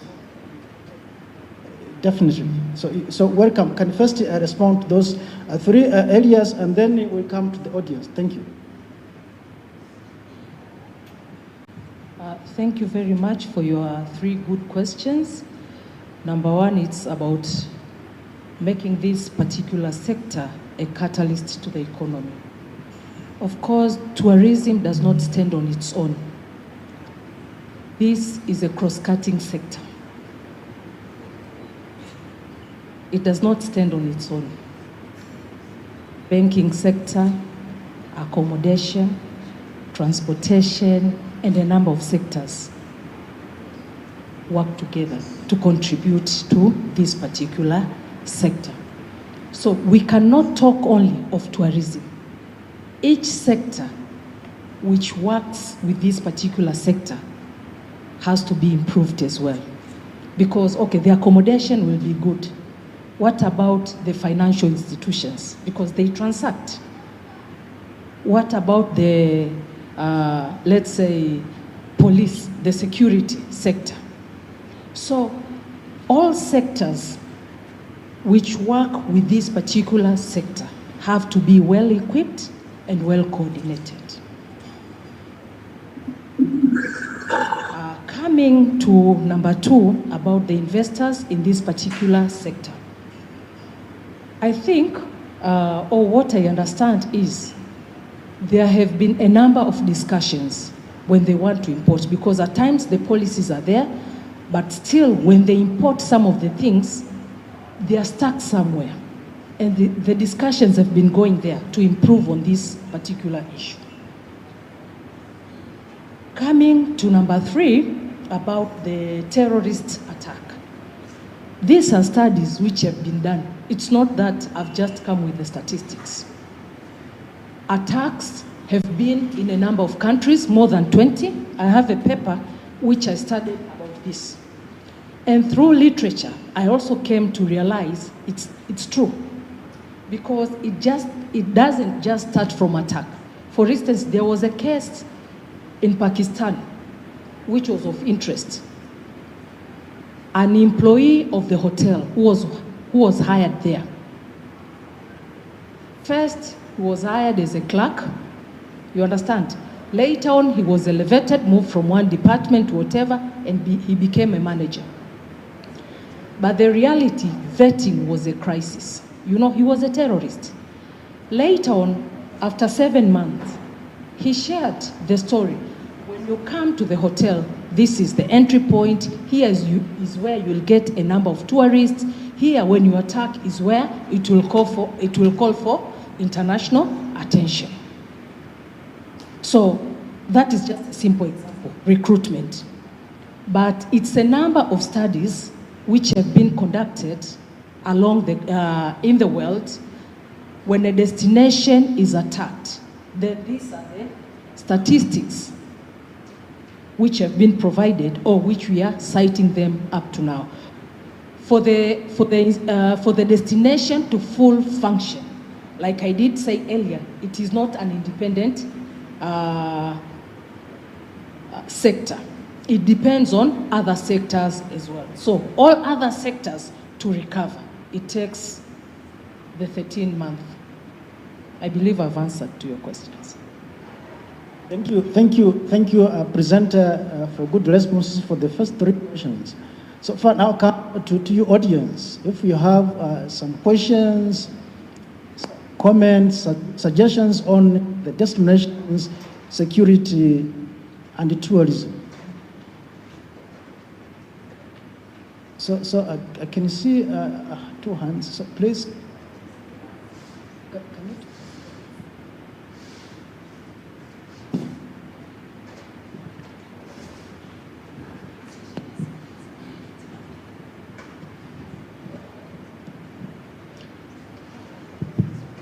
Hi, thank you so much for the presentation. I have one question to ask. We understand that there is a lot of measures trying to protect the tourists who are coming to Tanzania or who are coming here. But what measures are there to protect suppliers here in Tanzania, especially like the hotels or DMCs, against some of these tourists who are actually not intending to behave accordingly? Because we see a lot of effort is given to the tourists, as in like if there's anything, there's a problem, they get to be, or their story gets to be heard much more better. But what about the suppliers here, or someone with a hotel and has been frauded by the tourist, or something bad has happened to the tourist? Is there anything that's there for them to be protected as also key members in the tourism industry? Thank you. So it's better we receive 3 questions for the first round. Thank you. Can I proceed? Okay, thank you, Helen, for the good presentation and the moderator. My question is on you were talking about the peace and security from the higher level. I'm looking at the lower level. Tanzania is still a developing country. And you can see that the major problem we have right now is unemployment, especially for the youth. When the tourists come around the towns, even the national parks, everywhere, we have youth who are just hanging around, looking for opportunities because we don't have jobs. So I just wanted to know, how do we address that? Because we believe tourism can be a source of employment and also can create jobs, but still we have not proven that to the youth who are still also expecting to gain from tourism, and they're also a threat to the tourists, especially when it comes to safety. Thank you. Thank you, Dr. Ali. So there's one question at the back. Please, at the back. Ebenezer, yes, I think. Thank you, Dr. Ali, for a very nice presentation. Actually, I don't have a question, but I want to contribute something in this particular presentation.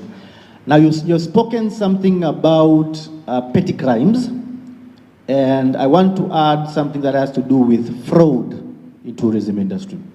And when we speak of fraud, we mean tour operating companies, specifically online tour operating companies, posing as legit tour operating companies and conning tourists in this particular segment. So we started the tourism-oriented policing. The diplomatic and tourism units is there. If you go there today, 80% of all crimes that are being committed are online fraud. What does that entail? It entails that when tourists are being conned, they go to TripAdvisor and other platforms, and then they start complaining. Automatically, the rank of safety within our country shifts. It means what? It means we have been ranked very low in terms of safety and security. So I think we should work upon making sure that the tourism and diplomatic police unit is a functional unit that is well trained. I'm fortunate enough to have been part of forming the police unit and training the police. But I think we should start training them more, because police officers are police officers. They don't understand tourism industry per se. So I think the first thing is making sure that we train them well, assist them well. Thanks for Tato, that has been contributed a lot of vehicles, a lot of tourism police posts, and a lot of motorcycles around the town. But also they have a unit in cybercrime which is doing very well. So I think we should also focus on that, because the more fraud is there in our country, it means what? The rankings in terms of how safe we are also has a problem.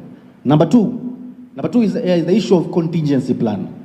I understand when we speak of contingency plan in the context of our country, we speak of a reactive rather than a proactive contingency plan. I think you understand what I'm saying. Almost all the time when a crisis happens, what do?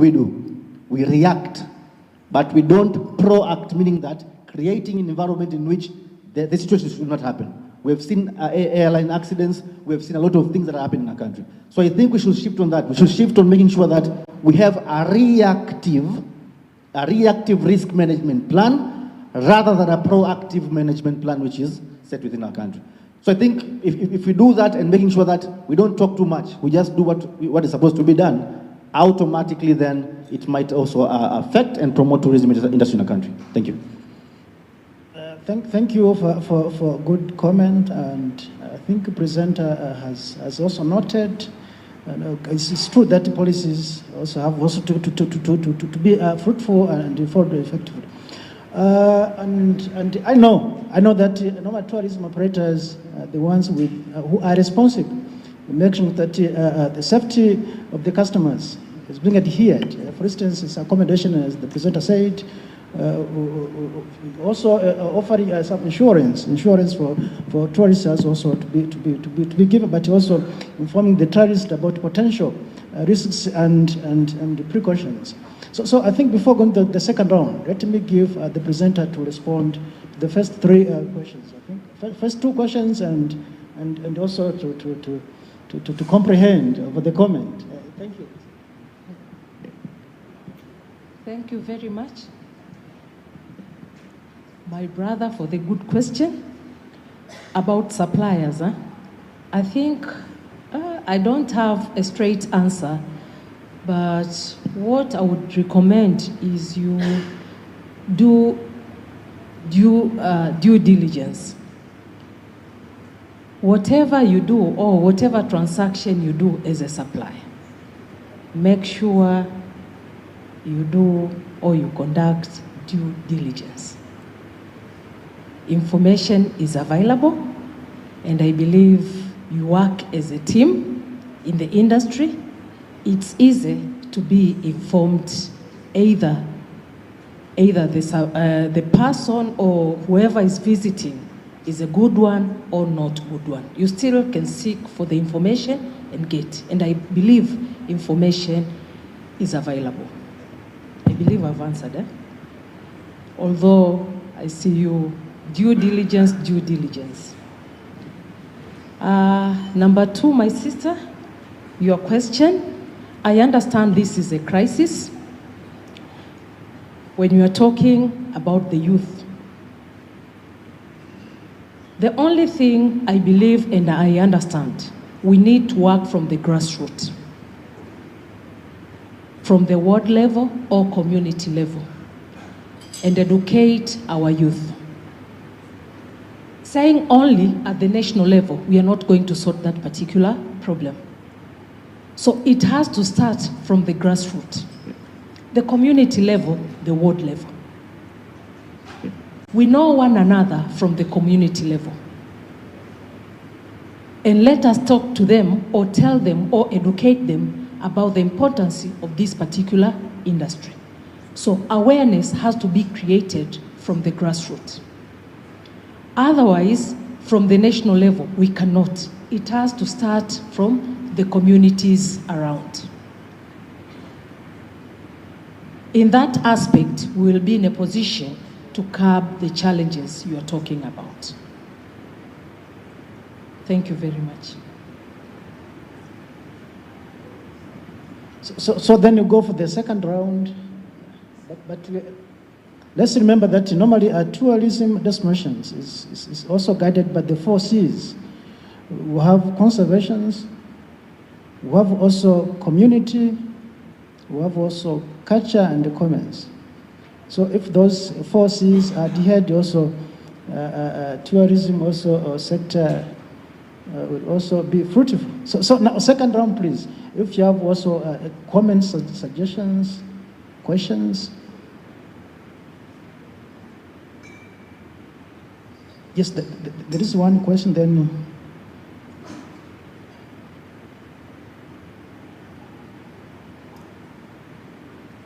Thank you. Hello. Thank you, Madam, for your presentation. As we see, the tourism having the positive impact and both negative impact. So I think I want to talk about the negative impact. How will you ensure the security or preservation of the culture of the tourists when they are going in the environments and when they are going to the societies which preserve their culture? So how can you preserve their culture to be not affected by the Western culture? Yeah, thank you. Thank you, Western culture.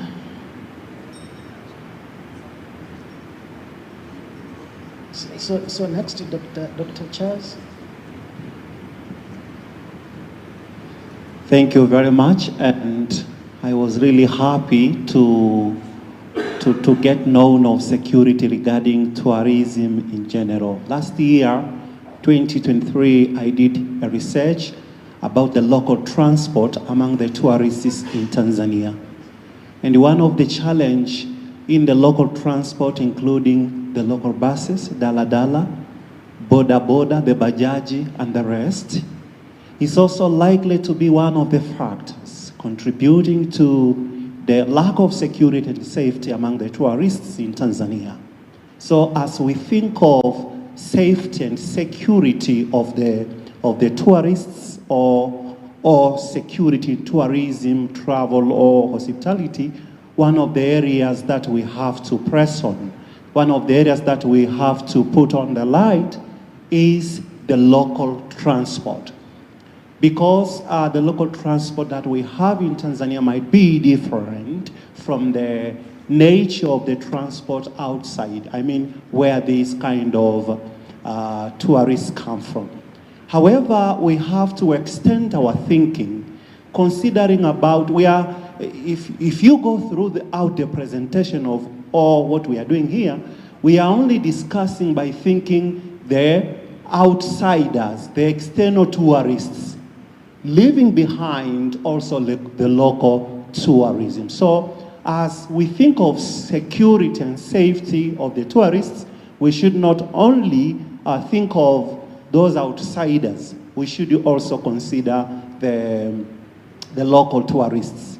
But number two, as we talk of safety and security, if you follow up very nicely about the US tourists and the UK tourists, they normally have what we call the hotline number, whereby wherever or in whenever they get a problem, they have a hotline they can call to someone or to summon their security and safety. Therefore, one of the major ways we can also consider in ensuring safety and security among the tourists is communication, tangible communication, a hotline communication, by remembering that our life starts with communication. So communication, the hotline for communication is very important. We should have a number that when we call, it is get picked up, and on the spot, we respond accordingly. One of the problems that we have in Tanzania, especially when it comes to public sector,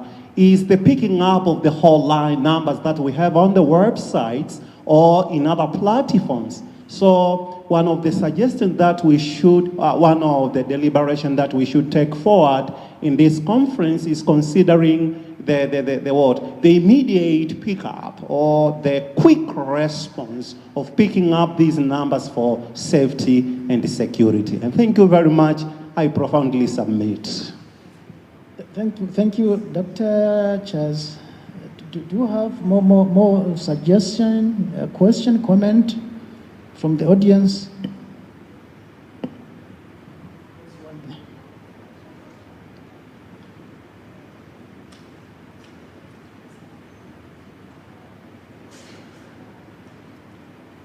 Thank you, Madam, for your very nice presentation. So I have a question. You know, Tanzania is termed as one of very expensive destination among other East African countries, more even I can say Africa. My question is, you know, in calculating quotation due to most of our service being very expensive, starting from the park fees, concession, hotel costing, and transport, especially the internal flights.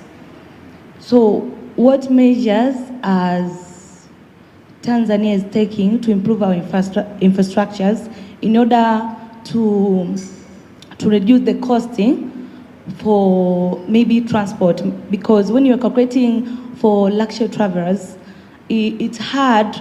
Example, a traveler had the 3 days of program.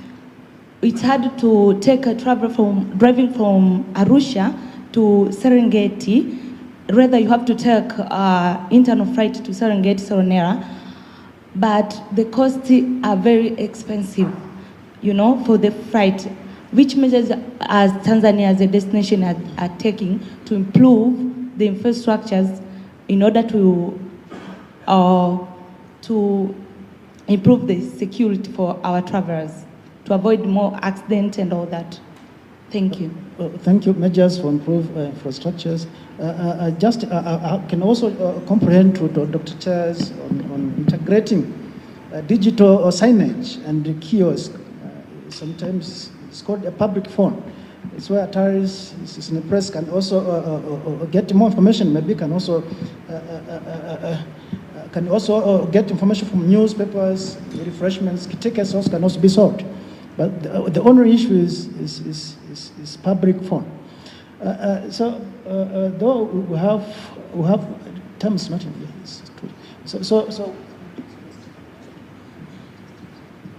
Okay, there was that particular question about preserving our local culture. The only thing I can talk about this is awareness and education. Nothing beyond that. It's about awareness and education to our children and our communities around. We need to educate them why we need to harness our culture. They are just coming to visit us and pay for what we are showing them. If we dilute our culture, we are going to have nothing to sell. So we need to create awareness and education, why it is very important to harness our culture. Again, when it comes to expensive destination, this question is somehow tricky. But I believe it's the duty of the government first to create or to invest into the infrastructure heavily. I believe when the government does, the private sector will come. If the government doesn't invest in those big areas, the private sectors are not going to move into such areas, which is another challenge. Now, possibly the central government has plans in place, but how fast are they when it comes to reacting to the challenges which you are posing to the sector? Really, I don't have an answer to that.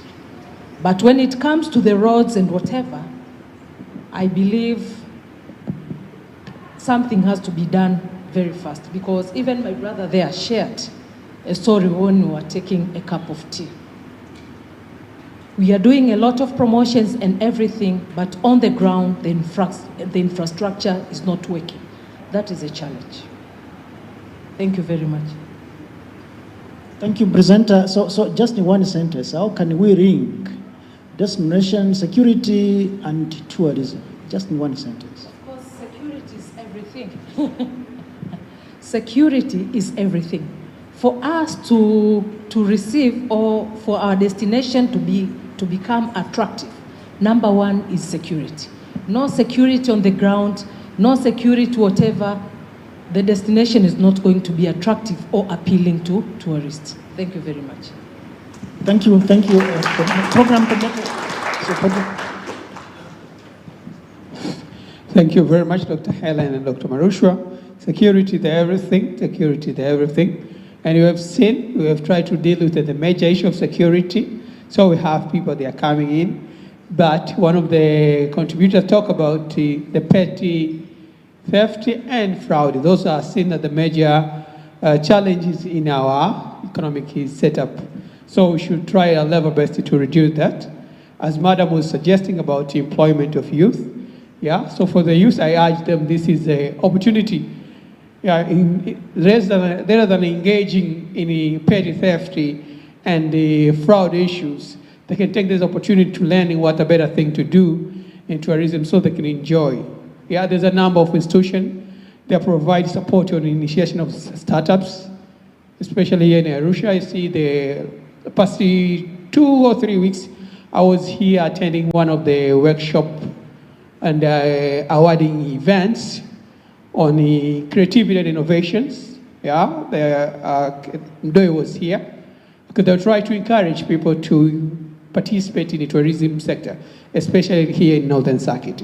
So the youth, they should participate in, there's a lot of support from different organizations. Westwell is one of them, and the other institutions. They try to do their level best to support youth in creating company that will serve the tourism market. So that is one of them. And also, as you have seen, the fraud issue, people in the tourism industry, they should try their level best to provide information. Because what people they are suffering on the fraud is the lack of information. Okay, we go somewhere, you find there is no information. When you go Wikipedia to find information about Tanzania tourism sector, it's very scant. You can try to log in it right now. And you can see information is very minimal. And nobody care about that because nobody thinks I'm not the one to provide information. But when people they have been getting very poor information, as we say, they go to TripAdvisor, put very poor comments. Very poor comment. And sometimes when you go to some of the hotels, when you find some comments, you're afraid and say the people won't come back again. So sometimes you have to be vigilant to go online and then answer some of the issues because you like your industry. So don't sit down and believe maybe someone from Ministry of Resources, Natural Resources and Tourism will answer. Even you can contribute because you know the place much better. If you are the resident of Arusha, one or another, you're enjoying the tourism. So stay vigilant, try to advocate the better issues about the Arusha. When you find the bad comment, please provide very good comment about Arusha. Yes, and also in the street right now, I've seen improvement of lights. Yeah, currently we have seen lights when you pass through this road. Previously it was dark, but currently I've seen solar street light has been installed. Somehow the street is a bit lighted at the night, and I see some Wazungu walking around. I don't even afraid, but previous when I see them Zungus walking around, I'm afraid because I know when it reaches a certain point in the black spot, it can be robbed. But currently, things are a bit better. Not much better, a bit better. Try to walk at night and then find those places you can see and then you can comment on yourself. So we need to be vigilant in improving the security of our places. But also sometime apart through the internet, I found people that are complaining about food security. Especially they're afraid to eat street food. Because many of them, they believe they have some pathogens. So from that angle, also we need to improve. You can have visitors, but they eat only in hotels. So that's local content we are advocating here and there, you find cannot be realized. So we need to improve the quality of service provided by our local people, local vendors. Because people, they come in Tanzania to enjoy, to experience Tanzania, not to come in big hotels only. They want to go in the street, they want to go in whatever, so they can enjoy things around there. Okay, so in order to do that, we need to improve our health standard.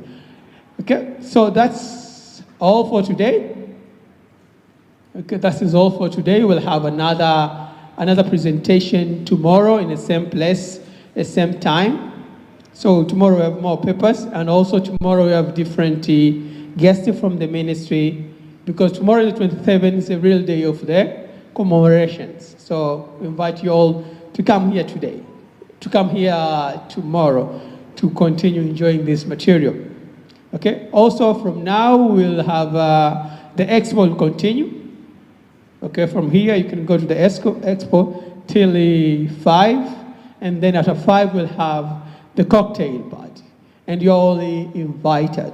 We'll have the cocktail party from 5 till later at night. So you are also invited, and the cocktail will have everything good to enjoy, to quench your thirst and something of that nature.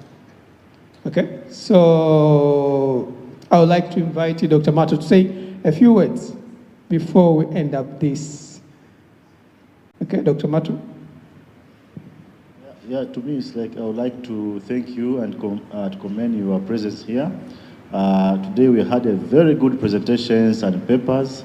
So the same tomorrow also we're going to have some papers on community participations, on IT, and so forth and so on. So please, let's make ourselves available on time so that we'll be here and there'll be more discussions and so forth.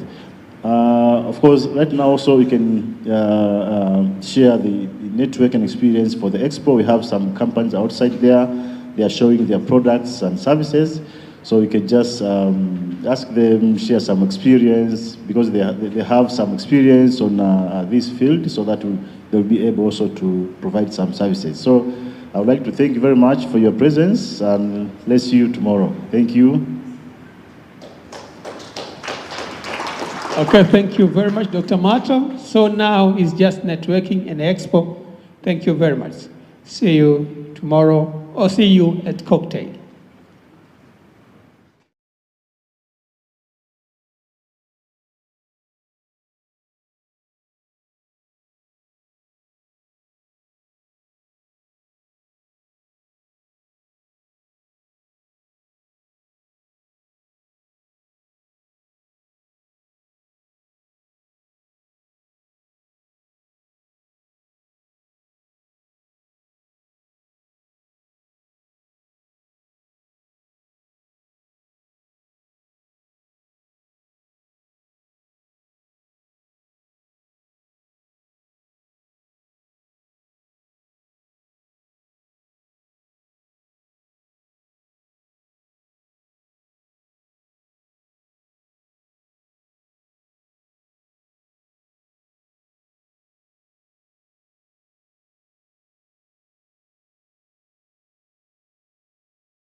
TV kama nilivyokuambia kwamba ni kongamano kuelekea siku ya utalii duniani hapa katika hoteli ya Green Melia, na chuo cha uhasibu Arusha kwa kushirikiana na Green Thinking wamehakikisha kwamba kongamano hili linaweza kufanyika.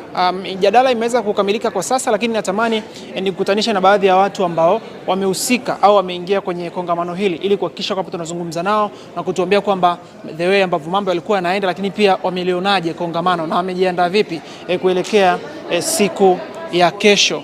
Kila kitu kinaweza kwenda sawa kabisa. Niko na madamu hapa na yeye ni mmoja wapo wa watu ambao wamehusika pia leo katika kongamano hili kuelekea siku ya utalii duniani. Dr. habari ya kwako? Nzuri. Hongera kwa siku ya kongamano. Asante. Kongamano umelionaje, lakini pia nini hasa ambacho umekipata kutokana na vitu vyote ambavyo vimezungumzwa kwa siku nzima ya leo? Kongamano limeendelea vizuri sana, lakini kikubwa tunajaribu onyesha ni jinsi gani theme ya kongamano hili ni peace and tourism. Tunajaribu kuonyesha ni jinsi gani usalama ni muhimu katika kuongeza watalii katika nchi yetu, na vile vile watalii wanavyokuja kuwa salama katika nchi yetu. Kwa hiyo umejiandaaje pia na siku ya kesho, kwa sababu tunajua kesho ni kilele na kesho ndo tunaadhimisha siku ya utalii duniani? Tumejiandaa vizuri sana, tuna presentation za mada tofauti, na kikubwa tunajaribu kuonyesha pia dunia katika kuadhimisha kilele cha utalii duniani kwamba usalama ni kitu muhimu sana kwa wageni wanapotembelea kwenye vivutio vya watalii. Kwa hiyo katika vitu ambavyo tumejiandaa pia ni kutangaza vivutio vyetu ambavyo viko pale nje. Utaona kuna watalii na makampuni mbalimbali ya utalii, kuna hifadhi za taifa na watu wengine wote ambao ni wadau wakubwa katika sekta ya utalii. Basi tukutane kesho kwenye kilele cha siku ya utalii duniani. Asante sana. Mtazamaji wa ITV, bado tunaendelea kuzungumza na watu mbalimbali ambao tuko nao katika kongamano hili kuelekea siku ya utalii duniani. Na hapa pia nakutana na dokta ambaye amehusika pia, Dr. Helen Meshaki ambaye amehusika kutuelezea swala zima la utalii pamoja na masuala ya security, usalama. Dokta, habari ya kwako? Nzuri kabisa. Hongera kwa speech nzuri ambayo tumesikia kwa siku nzima leo. Asante sana. Umezungumzia swala zima la utalii pamoja na masuala mazima ya security. Labda utupe kidogo kwa undani, kwa sababu tunajua kuna maswali mengi yameweza kuulizwa, lakini pia mtazamaji ambaye anatutazama kwa sasa angependa kujua pia kwa nini hasa wewe ulichukua ile pati ya security pamoja na utalii? Pati ya security na utalii ni pati muhimu sana. Hatuwezi tu tukasema watalii waje Tanzania wakati nchi haiko salama. Kwa hiyo security kama nilivyoionyesha kwenye kila kitu, kwenye swala la infrastructure, kwenye swala la accommodation, mazingira na transactions wanazozifanya mtaani au kwenye mabenki. Mtaani inamaanisha labda kama mtalii ameingia kwenye hii ya M-Pesa, labda amedraw, ahakikishe kwamba ile transaction aliyoifanya data zake haziibiwi. Kwa hiyo swala la usalama ni la muhimu sana kwenye kila kitu mtalii anapokuja hapa. Mtalii anapokuja hapa akaibiwa tu, tayari reputation ya nchi imeshabadilika. Mtalii labda akaenda sehemu labda kama hoteli akala chakula kibaya, ni swala la food security na lenyewe. Kwa hiyo chain ya swala la security ndio maana nimeainisha pale ni cross cutting. Sio tu kwenye usalama wake wa kutembea, pia vile mazingira ya nchi, mazingira ya kule anakokwenda, usalama wa kila sehemu. Kwa hiyo ndio maana nikasema swala la utalii ni sekta mtambuka. Utalii hausimami peke yake. Utalii unasimama na taasisi nyingine kama nilivyosema, za fedha, usafirishaji, chakula, siasa mitaani kwetu. Si tufanye siasa zetu, lakini watalii bado waishi kwa amani. Yaani waje watalii, siasa zetu zisiwadhuru wao. Kwa hiyo ndio maana swala la usalama ni zuri sana kwenye hii mada ya leo. Dr. mimi nikushukuru sana. Nashukuru sana, asante.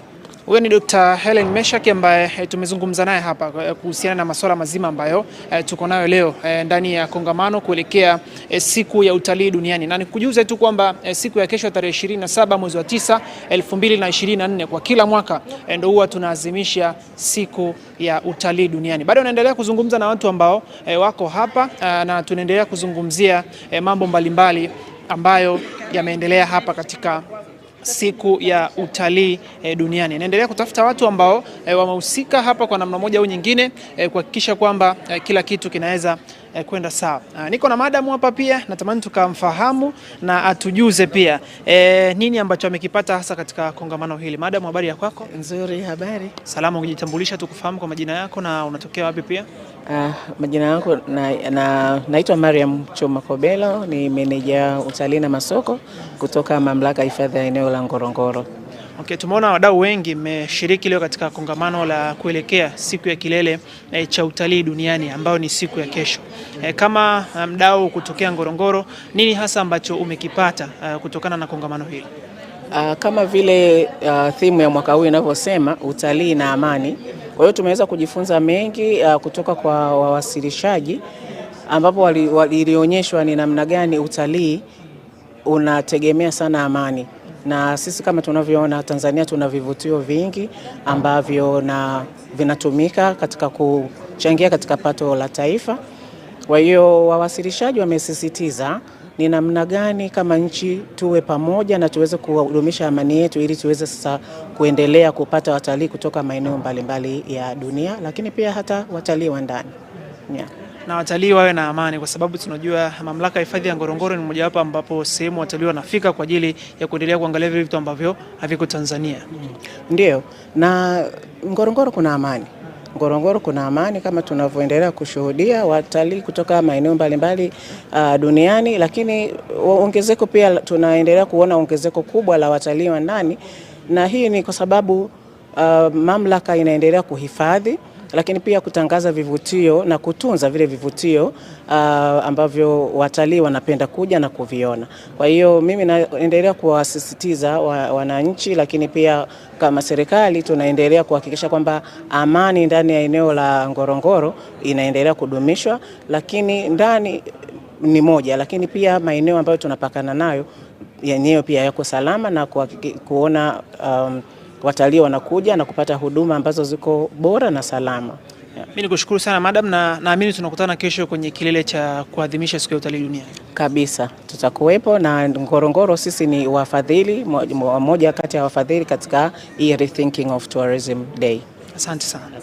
Kama ambavyo nimekujuza kwamba swala zima la kongamano ndo kitu ambacho kilikuwa kinaendelea hapa, na tunajua kauli mbiu ya mwaka huu kwa mwaka 2024 inazungumzia masuala mazima ya peace pamoja na utalii, na kila kitu kimeweza kwenda sawa kabisa. Bado naendelea kuongea na watu wengine tofauti tofauti ambao wameshiriki katika kongamano hili ambalo limeandaliwa na Chuo cha Uhasibu Arusha kwa kushirikiana na Rethinking, watu ambao wamehusika kwa namna moja au nyingine kuhakikisha kwamba kila kitu kinaweza kwenda sawa. Mimi naitwa Ombeni Kifum, hii ni Media, nyuma ya kamera yuko 1H. Bado tunaendelea kuongea na watu tofauti tofauti ambao wameweza kushiriki katika maonesho haya.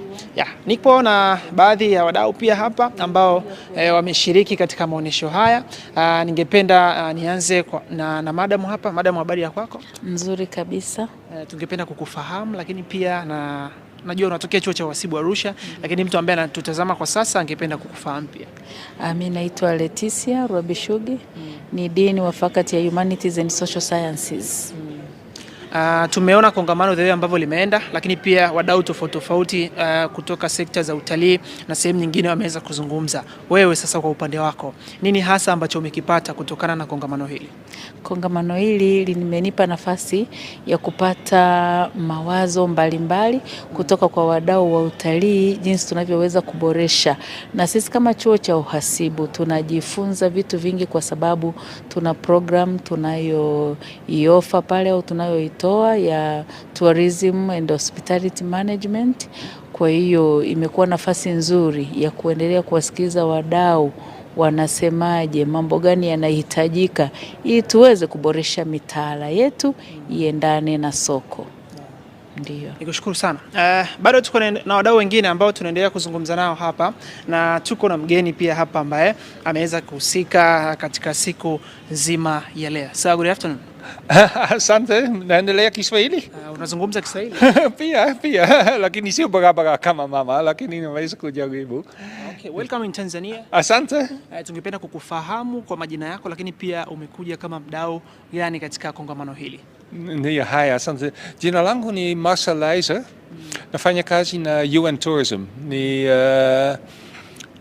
shirika la utalii ya United Nations, Umoja wa Kimataifa. Ndio. Na tumefanya mradi mengi hapa Tanzania na Wizara ya Maliasili na Utalii. Na sasa nimefika hapa kufanya presentation ya zile projects. Na kesho ni sikukuu ya utalii duniani. Na ile sikukuu ni pia birthday yetu, kwa sababu ni tarehe kwamba UN Tourism, UNWTO, ilianza kazi yake, ilikuwa established mwaka 1970. Na kwa hiyo tunafanya ile sherehe kila mwaka tarehe 27 mwezi wa 9.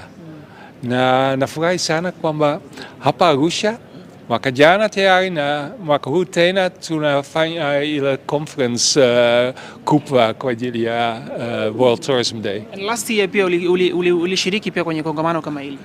Ndio, hata last year. Nafurahi sana kila mara nikipata nafasi kurudi Tanzania, kwa sababu nilifanya kazi hapa miaka 5, miaka 95 mpaka 98, na napenda sana hii nchi na kila nafasi ya kurudi na furahi sana na nakuta watu wengi ambao nafahamu ya muda mrefu, miaka mengi, na kila mara tunajaribu kupata nafasi kuanza miradi mpya kusaidia maendeleo ya utalii, hasa kusaidia watu wenyeji kupata faida zaidi ya maendeleo ya utalii.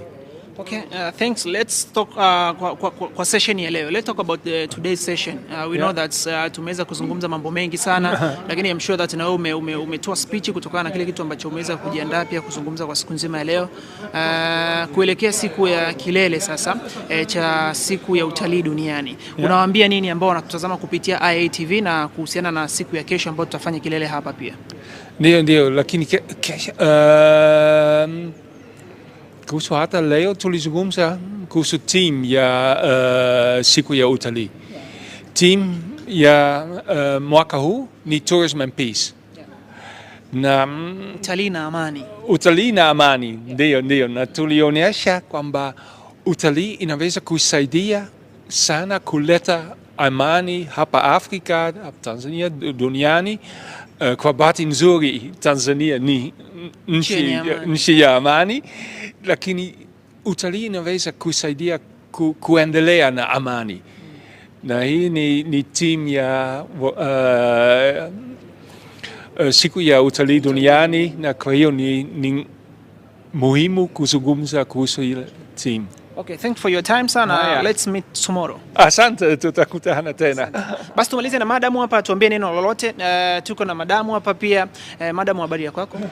Nzuri, habari yako? Salama. Kwa mtazamaji ambaye hakufahamu, ungejitambulisha lakini pia na nafasi yako ndani ya chuo cha uhasibu Arusha? Okay, asante. Naitwa Alona Mwijarubi, natoka chuo cha uhasibu Arusha, ni mkuu wa idara wa utalii na ukarimu. Siku ya leo tumejifunza mambo mengi sana, lakini kikubwa zaidi tumejifunza kwamba safety sio kwa watu wa utalii tu, sio kwa watalii, lakini pia ni kwa ajili ya locals. Lakini pia tumeona exhibitors wengi ambao wameleta bidhaa mbalimbali kwa ajili ya kuonyesha biashara zao, lakini kuonyesha product ambazo wanazitengeneza zinazohusiana na mambo ya utalii na utamaduni. So kwa hilo nilikuwa napenda kuwakaribisha wote ambao wakufika siku ya leo. Kesho kuna mambo mazuri sana, kutakuwa na mada mbalimbali za wildlife, mambo ya environmental issues za peace, na kutoka kwa presenters kutoka ndani ya nchi na nje ya nchi. Karibuni sana na kwa ajili ya kupata mada hizi nzuri kutoka katika mashirika mbalimbali na kutoka kwa watu mbalimbali. Asanteni. Asante. Huyu ni Madam Lona kutoka chuo cha uhasibu Arusha, na ndo kama tunamaliza hivi mtazamaji wa ITV kutokana na kile kitu chote ambacho tumekizungumza kwa siku nzima ya leo. Na kama nilivyokuambia kwamba tupo katika hoteli ya Grand Melia iliyoko hapa jijini Arusha, na ni kongamano kuelekea siku ya kilele ya siku ya utalii duniani. Na kama tunavyofahamu kwamba kauli mbiu ya mwaka huu inazungumza peace and masuala mazima ya utalii, manake ni utalii pamoja na amani, tourism and peace. Na mimi ni Ombeni Kifum, nyuma ya kamera yuko Wanecha. Moja kati ya kitu ambacho kinaonekana hapa ni World Tourism Day 2024, lakini pia tunaona chuo cha uhasibu Arusha kushirikiana na Rethinking wameweza kukamilisha kila kitu ambacho kimeweza kuendelea kwa siku nzima leo. IA Media, ITV tulikuwa hapa kuhakikisha kwamba tunakupatia kila kitu ambacho kinaweza kuendelea. Lakini siku ya kesho tarehe 27 mwezi wa 9 2024 ndo siku ya kilele cha kuadhimisha siku ya utalii duniani. Tutakuwa pamoja pia kuhakikisha kwamba tunaangalia kila kitu ambacho kitaweza kuendelea. Kwa niaba ya wote waliofanikisha matangazo haya, mimi naitwa Ombeni Kifum, nyuma ya kamera yuko Wanecha. Asante, mpaka siku ya kesho.